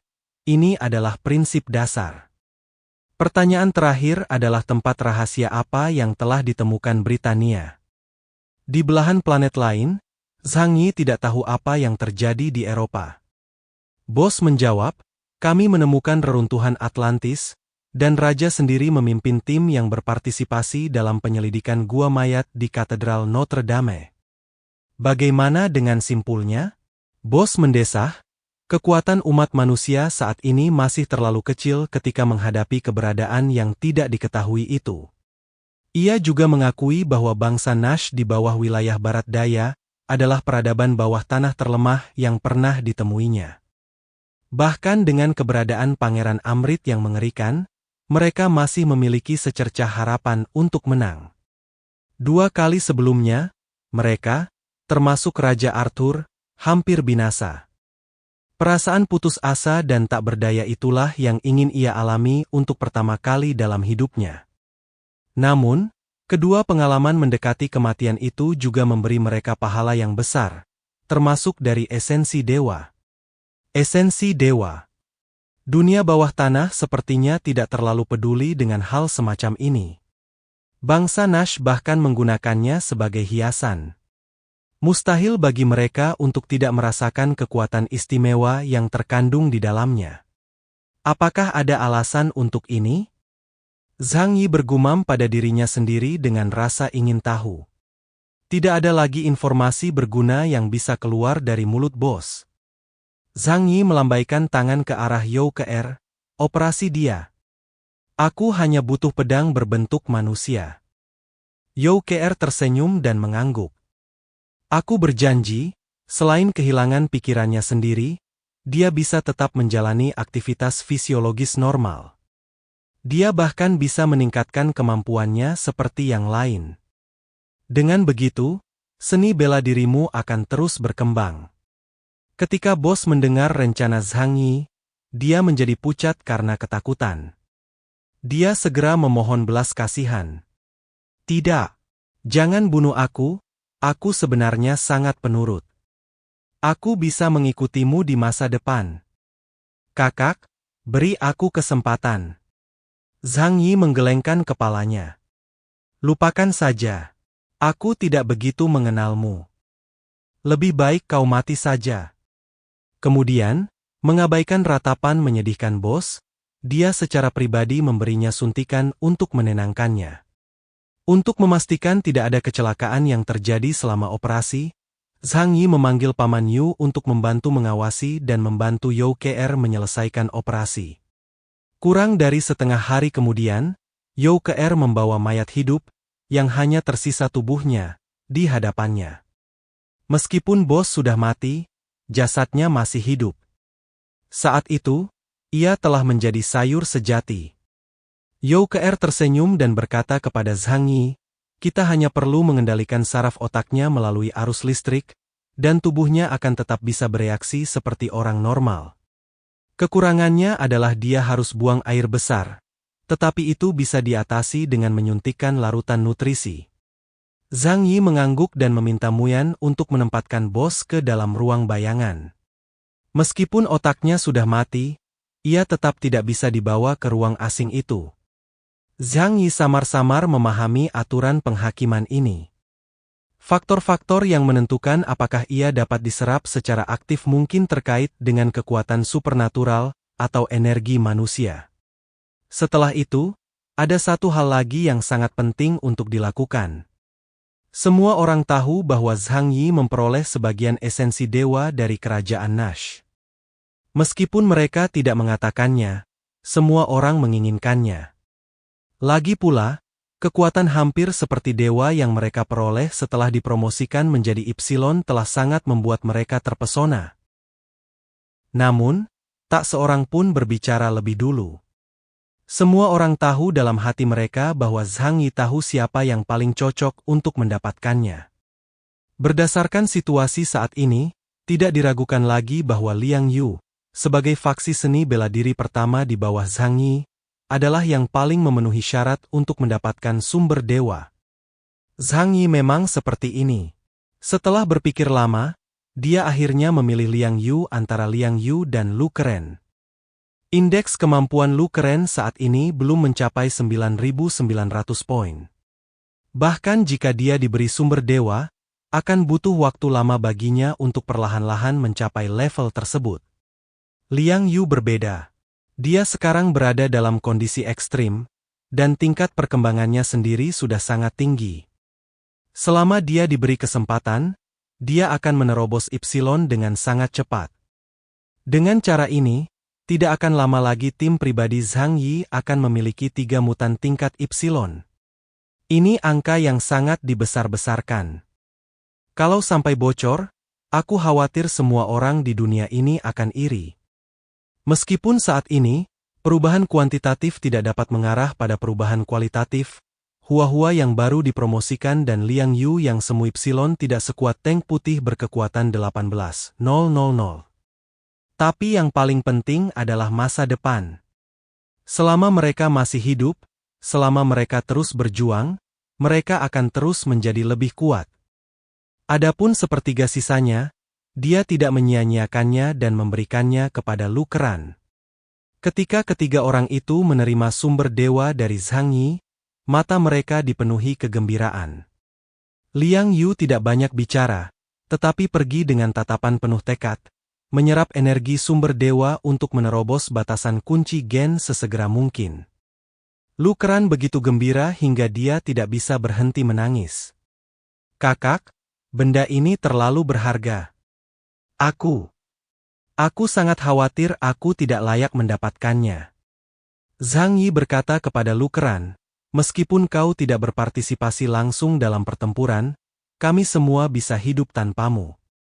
Senjata yang kau buat, baju zirah yang kau bangun, dan perangkat pintar yang kau kembangkan semuanya sangat membantu kami selama ini. Jadi semua orang berharap kau bisa menjadi lebih baik, dan itu bagus untuk semua orang. Lu Keran menggenggam pecahan esensi dewa di tangannya, dan Zhang Yi mengangguk penuh semangat. Kakak, aku tidak akan pernah mengecewakanmu. Menatap punggung gadis dan wanita itu saat mereka pergi, Zhang Yi teringat sesuatu, tetapi setelah memikirkannya sebentar, dia tetap tidak mengatakannya keras-keras. Mungkin tidak semua orang berada dalam situasi yang sama denganku. Ia berbalik dan menatap salju tebal yang masih turun di luar jendela. Tanpa sadar, ia mengulurkan tangan dan memijat pelipisnya dengan keras. Dia menjadi lebih kuat, dan setelah dipromosikan menjadi Black Chariot, kekuatan asli Fierce Soul juga perlahan diserap olehnya. Menurut perhitungannya, begitu dia sepenuhnya menyerap kekuatan dahsyat itu, indeks kemampuannya mungkin akan mencapai 22.000 poin. Ini adalah angka yang membuatnya sangat gembira. Namun yang terjadi kemudian adalah gumaman dalam mimpi itu menjadi semakin jelas. Ia perlahan mulai menerima situasi aneh ini. Ia tidak mengerti suara-suara dalam tidurnya, tetapi ia merasa suara-suara itu sangat familiar, seolah-olah seorang kerabat sedang menceritakan sebuah kisah kuno dengan lembut. Shenyang, tempat ini sangat gelap, seperti gua yang dingin dan kering. Tidak ada angin, tetapi sesekali, suara napas pelan terdengar dari ujung gua, seperti guntur.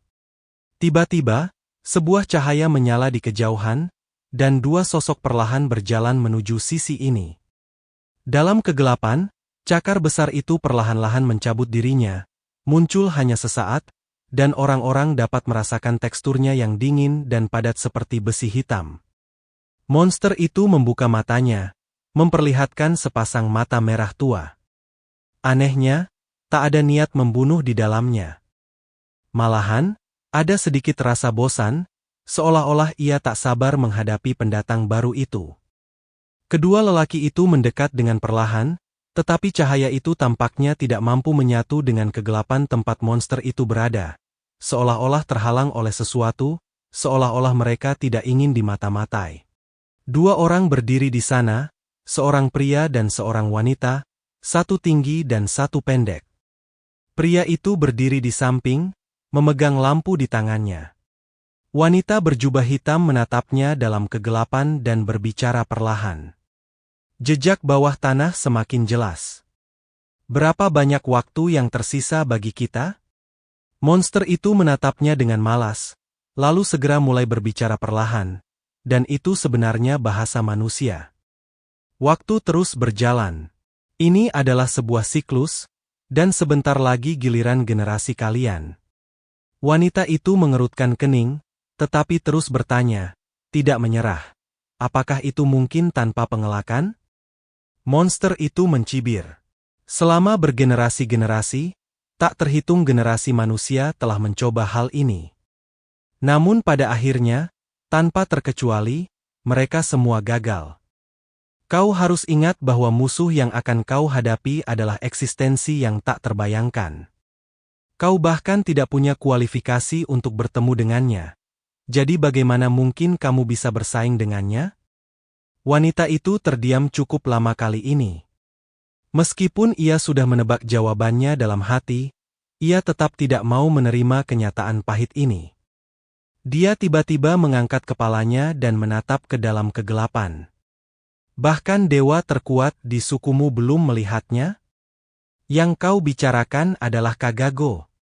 2,5 tahun setelah akhir dunia. Kota Blizzard akhirnya mengatasi krisis energinya. Biji besi yang dibawa Zhang Yi membawa secercah kehidupan ke hutan baja dan beton ini. Namun, lingkungan eksternal yang sulit dan keras belum sepenuhnya berubah. Manusia masih perlu menghadapi berbagai ancaman setiap saat.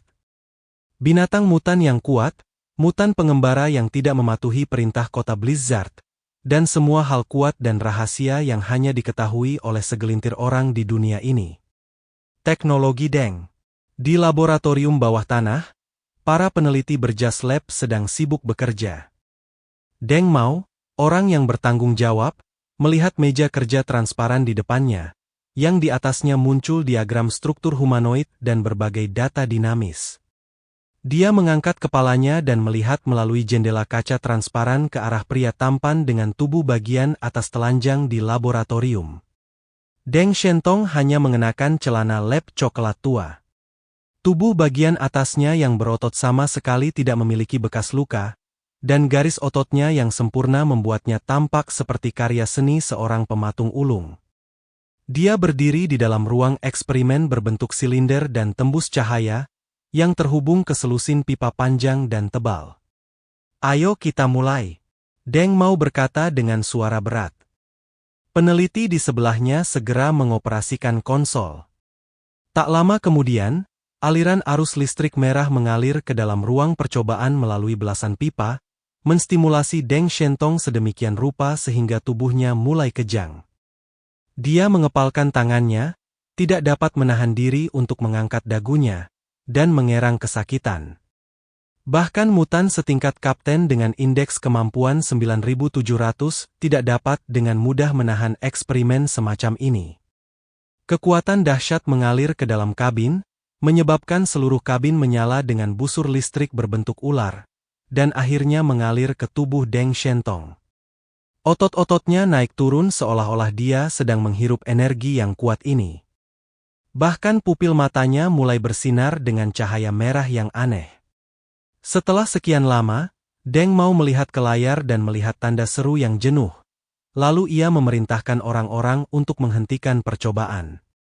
Profesor, ini data dari percobaan ini. Peneliti di sebelahnya dengan cepat memilah data dan menyerahkannya kepada Deng Maoye. Deng Mao melihat data tersebut dan tidak dapat menahan diri untuk tidak mengerutkan kening. Mengapa masih sama? Pada saat ini, sebuah tangan besar dan tebal terulur dari samping dan mengambil data eksperimen. Deng Mao menoleh dan melihat Deng Yuanbo sedang memeriksa data di atas dengan cermat.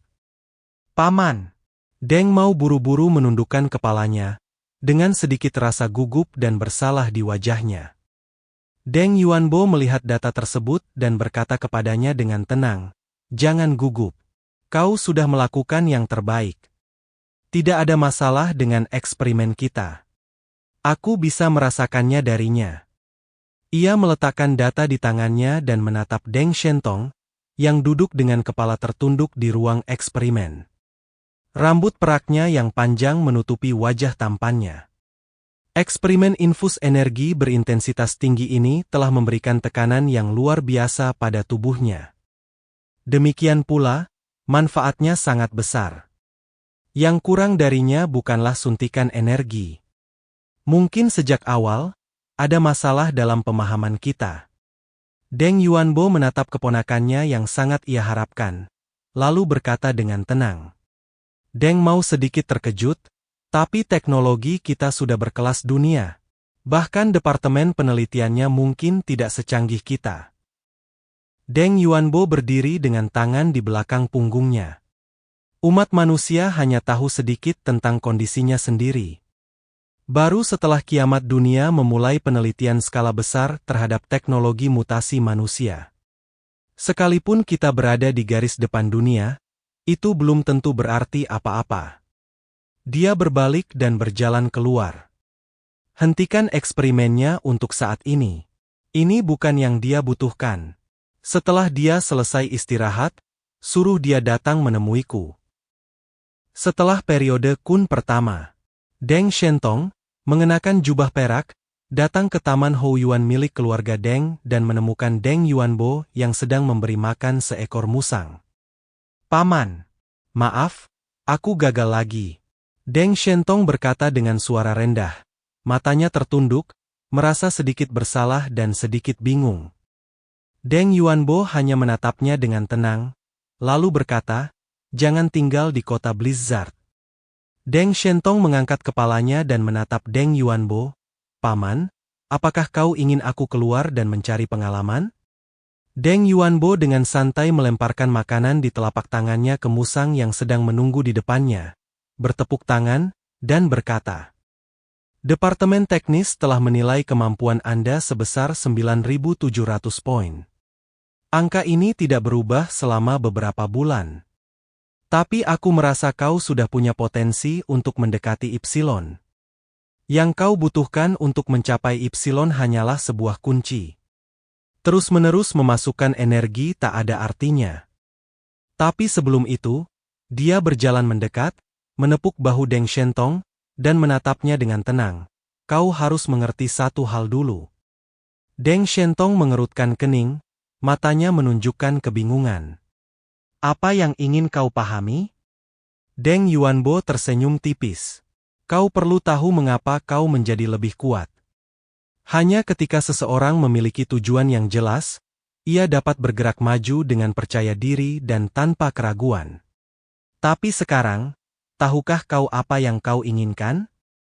Deng Shentong terkejut ketika mendengar ini. Tentu saja aku tahu. Yang kuinginkan adalah menjadi lebih kuat. Dia mengepalkan tinjunya. Menjadi lebih kuat adalah harapan terbesarnya. Dia adalah pewaris grup Deng dan mengendalikan grup teknologi dan keuangan paling kuat di wilayah Jiangnan. Pada awal kiamat, dia pernah menjadi kebanggaan seluruh wilayah Jiangnan, dan bahkan dianggap sebagai pesaing terkuat untuk menjadi panglima tertinggi berikutnya. Tetapi, sejak kapan reputasinya mulai menurun dan dia tidak lagi dihormati sebagai dewa?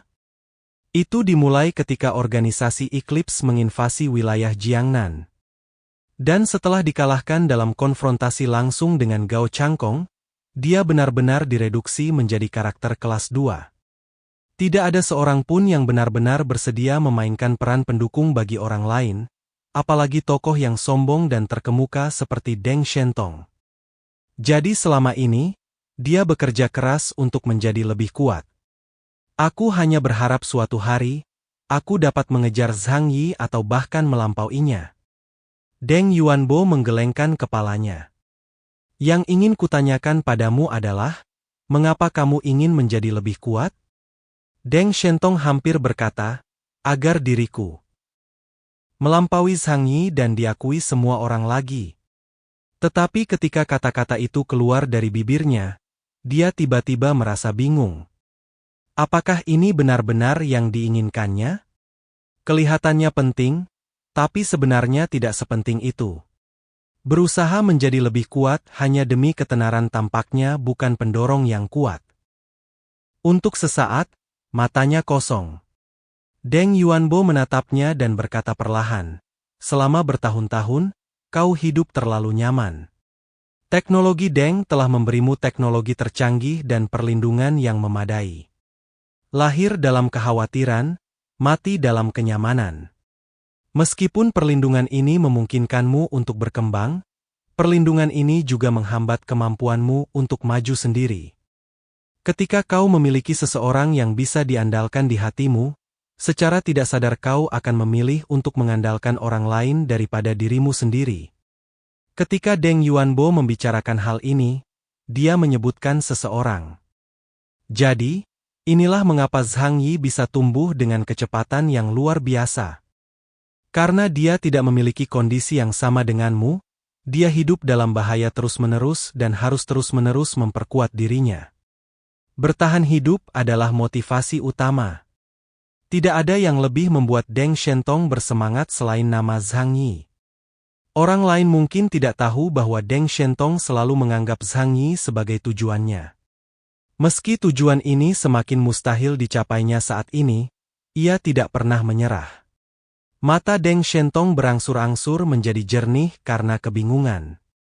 Dia menatap mata Deng Yuanbo dan berkata, Paman, apakah maksudmu aku harus hidup menghadapi kematian seperti Zhang Yi?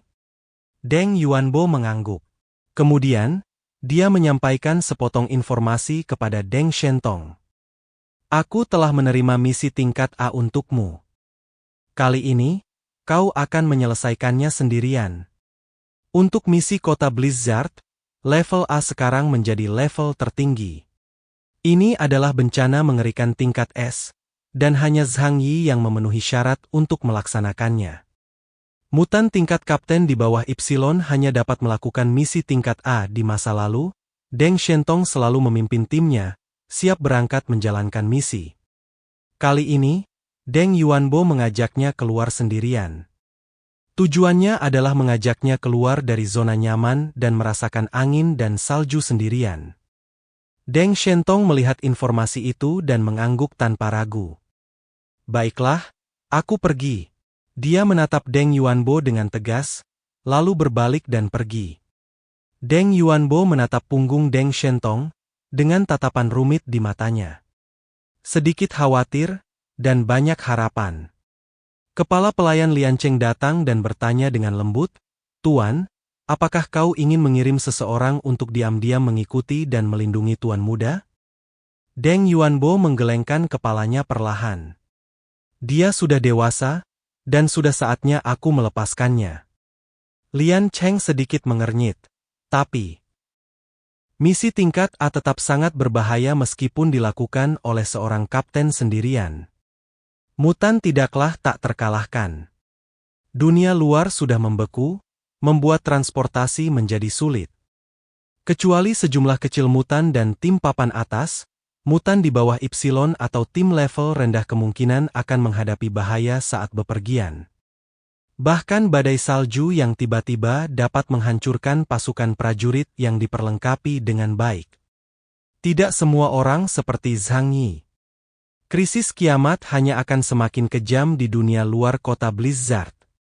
Deng Yuanbo berkata, jika dia ingin menjadi kepala keluarga Deng dan menggantikanku, dia harus menjadi lebih kuat lagi. Di dunia yang penuh krisis ini, keluarga Deng membutuhkan orang-orang terbaiknya yang luar biasa. Ada hal lain yang dia simpan dalam hatinya dan tidak dia katakan. Jika Deng Shentong benar-benar meninggal karena kekurangan kekuatan, maka betapapun sedihnya dia harus memilih pengganti yang baru. Segalanya demi keberlangsungan keluarga Deng di akhir dunia. Deng Shentong meninggalkan kediamannya dan tiba di gudang peralatan. Pintu logam berat itu perlahan terbuka. Jasmine, aku akan pergi misi sendirian. Siapkan senjataku. Rencana 7. Lampu di gudang peralatan menyala klik. Klik, klik, dan peralatan mewah yang terlihat sungguh menyilaukan. Mobil salju mewah yang telah direnovasi berjejer rapi di kedua sisi, dan di dinding, berbagai macam senjata, pedang, dan senjata lempar dipajang. Di dalam lemari pajangan yang terbuat dari kaca anti peluru, terdapat berbagai properti khusus yang dibuat dengan teknologi tercanggih Deng. Bahkan Zhang Yi pun akan sangat terkesan dengan ide-ide cerdik mereka. Suara lembut sistem cerdas Jasmine terdengar. Tunggu, kami telah menyiapkan rencana persenjataan terbaik untukmu berdasarkan misi mendatangmu. Terdengar deru mesin dari gudang senjata, lalu mobil salju berwarna abu-abu keperakan melaju tepat di depan Deng Shentong. Rangkanya rendah dan ramping, seperti binatang buas berwarna perak. Bannya yang kasar memiliki bekas gigi yang dalam, yang memungkinkannya melaju dengan kecepatan sangat tinggi di salju, serta cengkeramannya yang kuat dan tidak akan selip. Ini adalah salah satu kendaraan Deng Shentong, serigala salju. Deng Shentong menepuk binatang perak itu, lalu lengan robot menyerahkan tas bersenjata, yang berisi ransum militer, obat-obatan, dan perlengkapan yang dibutuhkan untuk berbagai misi perjalanan. Sebagai senjata, ia memilih sepasang pistol besar berwarna abu-abu keperakan yang dihiasi bunga bauhinia, dan 100 butir peluru asal khusus. Setelah memeriksa perlengkapannya, Deng Shentong memasukkannya ke dalam bagasi serigala besi. Mengenakan seragam tempur dan jubah perak yang menjadi tandanya sebagai kapten pasukan Dewa Surgawi. Ia mengemudikan serigala besi, meninggalkan rumah keluarga Deng, melewati gerbang logam berat kota Blizzard, dan menuju ke alam liar yang luas di baliknya. Dunia tidak menjadi damai karena kemunculan mutan, tetapi menjadi lebih berbahaya. Saat setiap orang memiliki potensi untuk memperoleh kekuatan dahsyat, hasrat batin mereka akan menjadi semakin besar. Dengan datangnya era mutasi besar, kemunculan mutan menjadi semakin sering. Bahkan kota Blizzard secara bertahap kehilangan kendali atas wilayah tersebut. Mereka tidak mampu mengendalikan semua mutan di area tersebut, dan mereka tidak tahu berapa banyak orang pemberontak yang ada sebagai serigala tunggal atau dalam geng. Mereka juga menjadi sumber masalah di wilayah Jiangnan. Bagi tim investigasi, membersihkan para pembangkang yang merepotkan itu adalah salah satu tugas mereka sehari-hari. Padang es yang luas, semua bangunan, dan hutan di masa lalu terkubur salju tebal. 2,5 tahun setelah kiamat, ketebalan salju telah melebihi 30 meter. Bahkan di beberapa daerah terpencil, tidak jarang terlihat lapisan es dan salju setinggi 10 meter. Jejak keberadaan manusia terhapus sedikit demi sedikit di alam liar.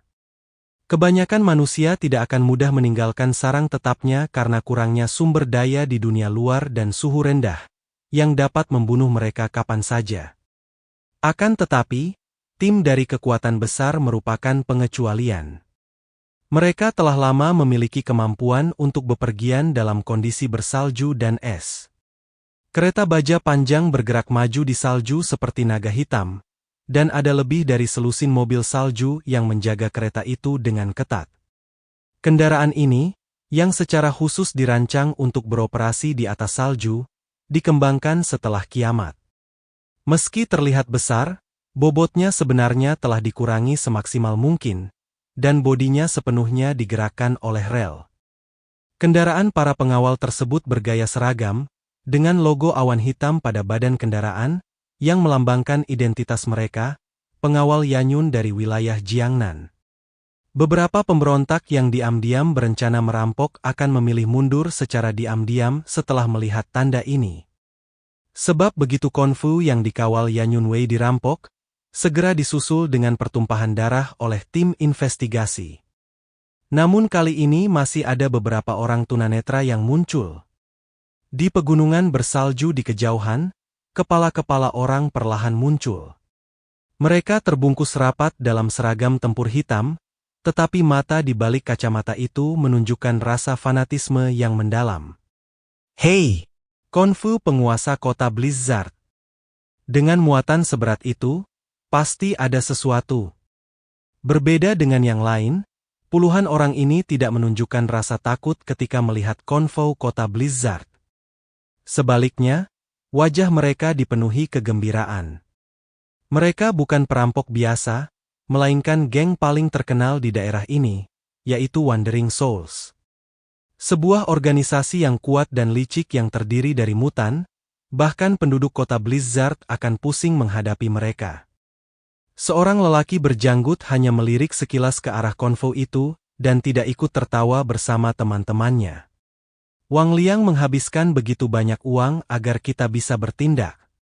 Aku penasaran, benda apa saja yang disembunyikan dalam Konfu mereka. Katanya dengan ringan. Saat monster disebutkan, ekspresi aneh muncul di wajah jiwa-jiwa yang berkeliaran. Ia adalah seorang bangsawan yang terkenal di daerah sekitarnya. Setelah kiamat, ia menduduki wilayah tersebut dan menjadi raja, menguasai suatu wilayah dan memiliki banyak bawahan.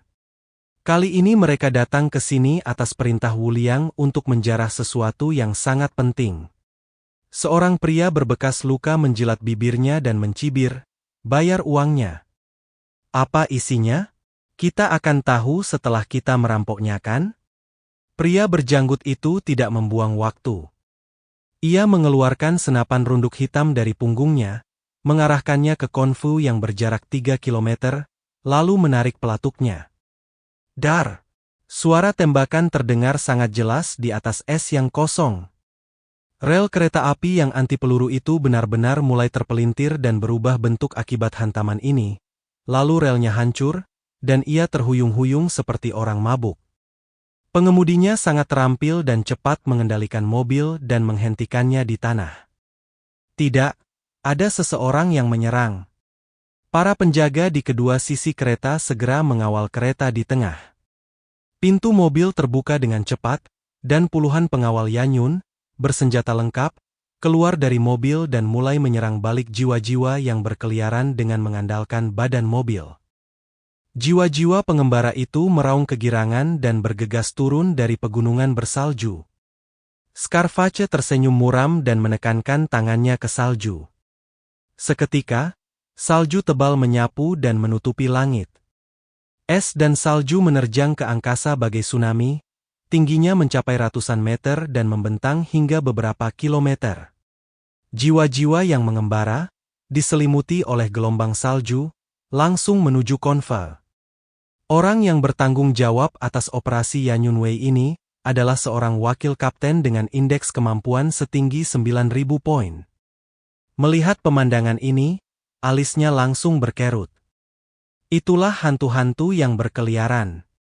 Dia segera mengirim sinyal bahaya ke markas besar, dan kemudian memberitahu semua orang untuk bersiap menghadapi pertempuran.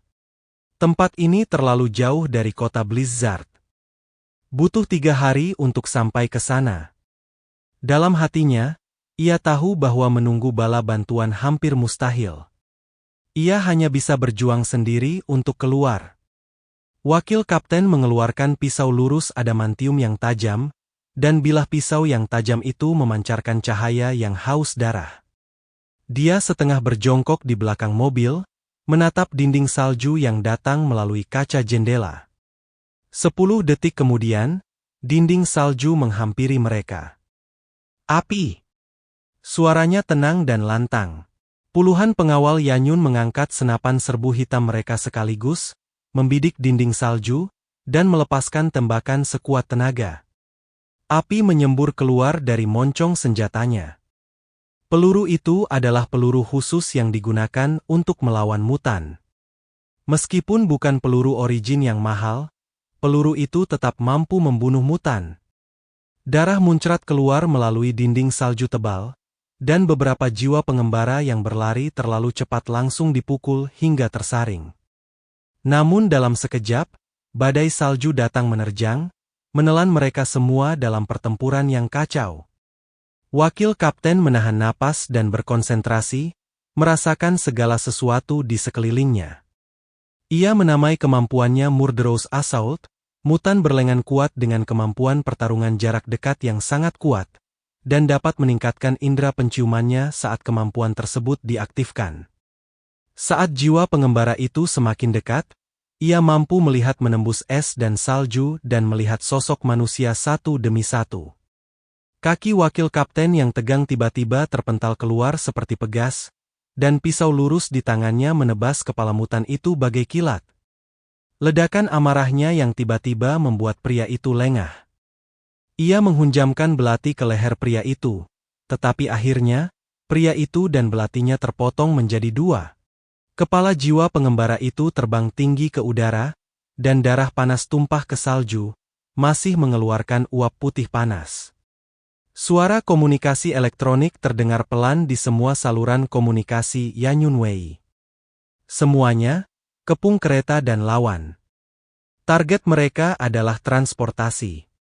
Jangan biarkan siapapun mendekati kereta.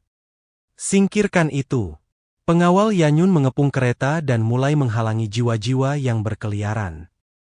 Mereka diperlengkapi dengan baik, dan masing-masing dari mereka mengenakan seragam tempur buatan Deng Technology, yang dapat dikatakan bersenjata lengkap. Namun tak seorang pun berani ceroboh. Sepanjang rute ini, mereka tidak tahu berapa kali mereka telah bertarung melawan organisasi seperti Wandering Souls. Tidak ada kekurangan mutan yang kuat di pihak lain, dan bahkan ada beberapa mantan tentara bayaran. Memanfaatkan badai salju, Youhun mendekat dan segera terlibat dalam pertarungan sengit dengan Yanyunwei. Wakil kapten berdiri di pintu masuk kereta dengan pisau di tangan. Tatapannya lebih dingin daripada es dan salju di langit, dan pisau lurus di tangannya bahkan lebih dingin lagi. Gerakan pisaunya terlihat agak canggung, dan gerakan tubuhnya tidak kentara, tetapi setiap kali dia mengayunkan pisau, dia langsung membunuh jiwa yang berkeliaran. Bilah tajam itu, yang memancarkan cahaya supernatural biru redup, dengan mudah memotong seragam tempur dan pembuluh darah mereka, membelah tubuh mereka menjadi dua. Tiba-tiba, sosok lain mendekat di tengah badai salju. Mata wakil kapten berubah dingin, dia berbalik dan menebas dengan pisau. Kapan? Terdengar suara benturan keras, dan sebuah kerucut es besar berdiri di depannya. Lelaki penuh bekas luka itu muncul mendekat, dengan senyum ganas di bibirnya, menatap wakil kapten dengan tatapan menggoda. Hai! Tidak perlu banyak bicara antara keduanya, pertempuran berdarah akan segera terjadi. Scarfatch adalah orang yang mampu mengendalikan es. Lengannya diselimuti es biru tua, menebas wakil kapten seperti dua pedang raksasa.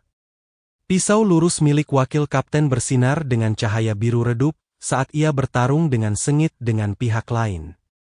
Ping pong pong. Serpihan es beterbangan kemana-mana. Sepatu bot tempur sang wakil kapten tertancap kuat di salju tebal saat ia menebas dengan pedangnya tanpa ragu.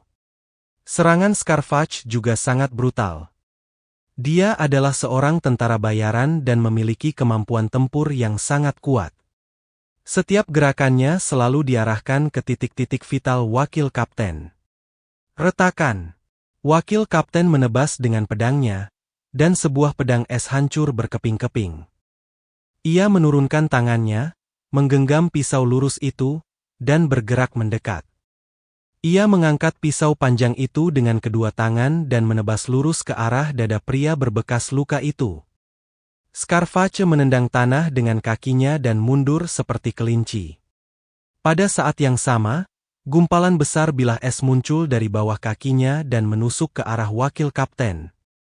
Wakil kapten mengabaikannya seolah-olah tidak terjadi apa-apa, dan menginjaknya dengan sepatu botnya. Dengan bunyi, kerak, bilah-bilah es itu hancur berkeping-keping. Dar!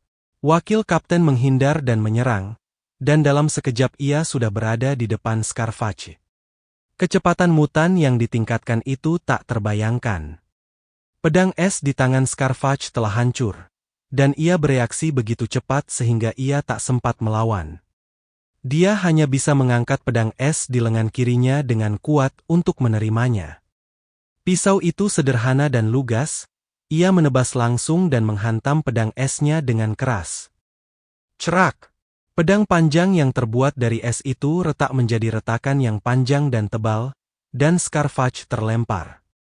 Ekspresinya akhirnya berubah pada saat ini.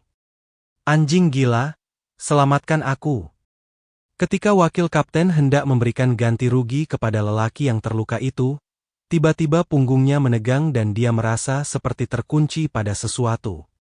Dalam sekejap, ia menyadari krisis kematian. Secara naluriah, dia menghindar dan berguling ke samping. Ketika ia berjongkok dengan cekatan dan bersiap melawan, ia melihat area tempat ia baru saja berdiri itu seperti tanah di bawah kakinya telah meleleh oleh sesuatu, dan muncullah sebuah lubang setengah bola yang dalam. Firasat buruk muncul di hati wakil kapten. Ia menoleh ke arah datangnya tatapan itu, dan melihat seorang pria berjanggut lebat dan bermata setajam elang duduk di atas kereta perang di kejauhan. Anjing gila itu tidak tampak gila, melainkan agak malas.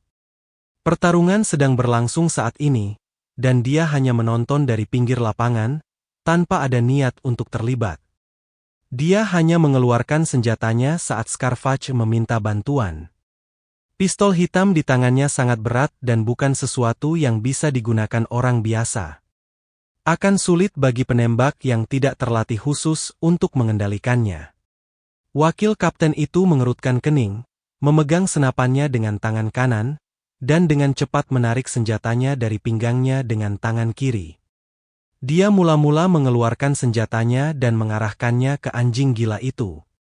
Namun setelah dua tembakan, separuh bahunya lenyap begitu saja, sementara Mad Dog masih duduk di sana, tidak bergerak sama sekali. Tubuh wakil kapten itu jatuh perlahan, dan ia mengerang tertahan. Pria berbekas luka di belakangnya bergegas menghampiri dan menusuk dadanya dengan pedang. Hei! Wakil Kapten Garda Yanyun, ikan ini cukup besar. Ia menjilat bibirnya dengan rakus, memandangi hidangan lezat di hadapannya, tetapi tak berani menyerapnya. Ia malah melirik anjing gila di sana. Mad Dog hanya berkata, sekitar 9.000 poin esensi mutan. Jangan lupa tukarkan dengan persediaan yang nilainya sama untukku. Scarfage mengangguk senang. Ceka, ceka, ceka. Aku tahu kau tak akan meremehkan benda kecil ini. Mad Dog menyipitkan matanya. Untuk orang seperti dia, bagaimana mungkin meningkatkan kekuatannya semudah itu? Kematian wakil kapten menyebabkan seluruh garda Yanyun panik. Namun, mereka terlatih dengan baik dan tidak panik. Tak lama kemudian, seorang prajurit berpangkat kapten maju dari tim untuk mengambil alih komando dan melanjutkan pertempuran. Ketika satu orang meninggal, orang baru akan segera maju untuk mengambil alih komando. Akan tetapi, mengingat kesenjangan kekuatan yang sangat besar, mereka hanya bertahan beberapa menit sebelum mereka semua terbunuh. Scarfage menatap medan perang yang hancur dan tidak dapat menahan diri untuk tidak terkesiap. Oh, kita benar-benar bertemu orang yang tangguh. 8 saudara kita tewas kali ini. Aku akan pergi menemui Tuan Wuliang dan meminta kompensasi lebih besar. Wajah Scarfage jelas-jelas tertekan. Tidak mudah baginya untuk mengumpulkan orang-orang ini.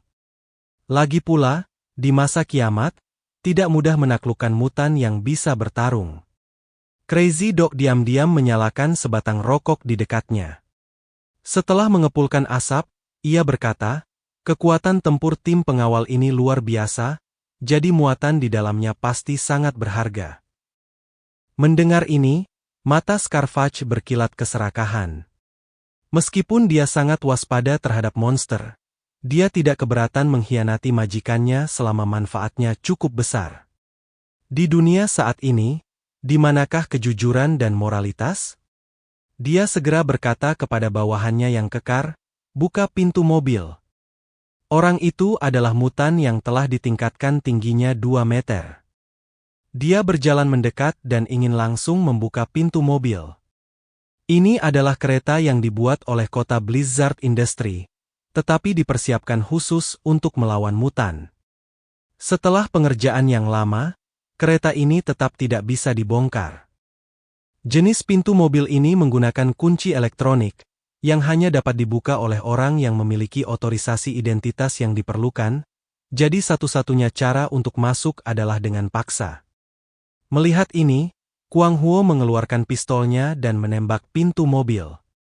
Sebuah lubang melingkar meleleh tepat di pintu mobil, dan Scarfage bergegas masuk dengan tidak sabar, ingin menjarah perlengkapan penting yang diangkut di dalamnya. Jiwa-jiwa pengembara mengikuti dari dekat dan menyerbu kereta, mulai menjarah sepotong demi sepotong. Rabbit Dog juga mengikutinya, tetapi mereka tidak menemukan sesuatu yang berharga di dalam kereta. Tidak ada makanan, tidak ada senjata, tidak ada obat-obatan. Sialan, kenapa tidak ada apa-apa? Setidaknya harus ada makanan. Bagaimana mungkin truknya kosong kalau ada begitu banyak tentara yang mengawalnya? Mungkinkah ini kendaraan yang akan kembali?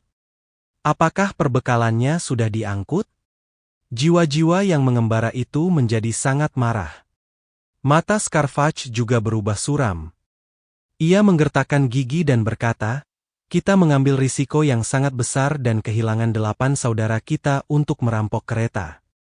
Bagaimana mungkin tidak ada yang tersisa? Pada saat ini, tiba-tiba terdengar teriakan jiwa yang mengembara dari kejauhan. Bos, kemari dan lihat apa ini. Scarfage dan Mad Dog langsung menoleh dan melihat saat mendengar itu. Suara itu berasal dari gerbong berikutnya, dan mereka bergegas ke sana. Akibatnya, mereka melihat sebuah kotak logam besar yang aneh di tengah gerbong. Beberapa jiwa yang berkeliaran mengelilinginya, melihat ke kiri dan ke kanan, tetapi tidak ada lubang kunci atau celah di sana. Melihat ini, Mad Dog langsung mencabut senjatanya. Namun Scarfage mengerutkan kening dan berkata, jangan merusak benda-benda di dalamnya. Mad Dog mencibir, keahlian menembakku tidak akan melukai sehelai pun rambut di dalam.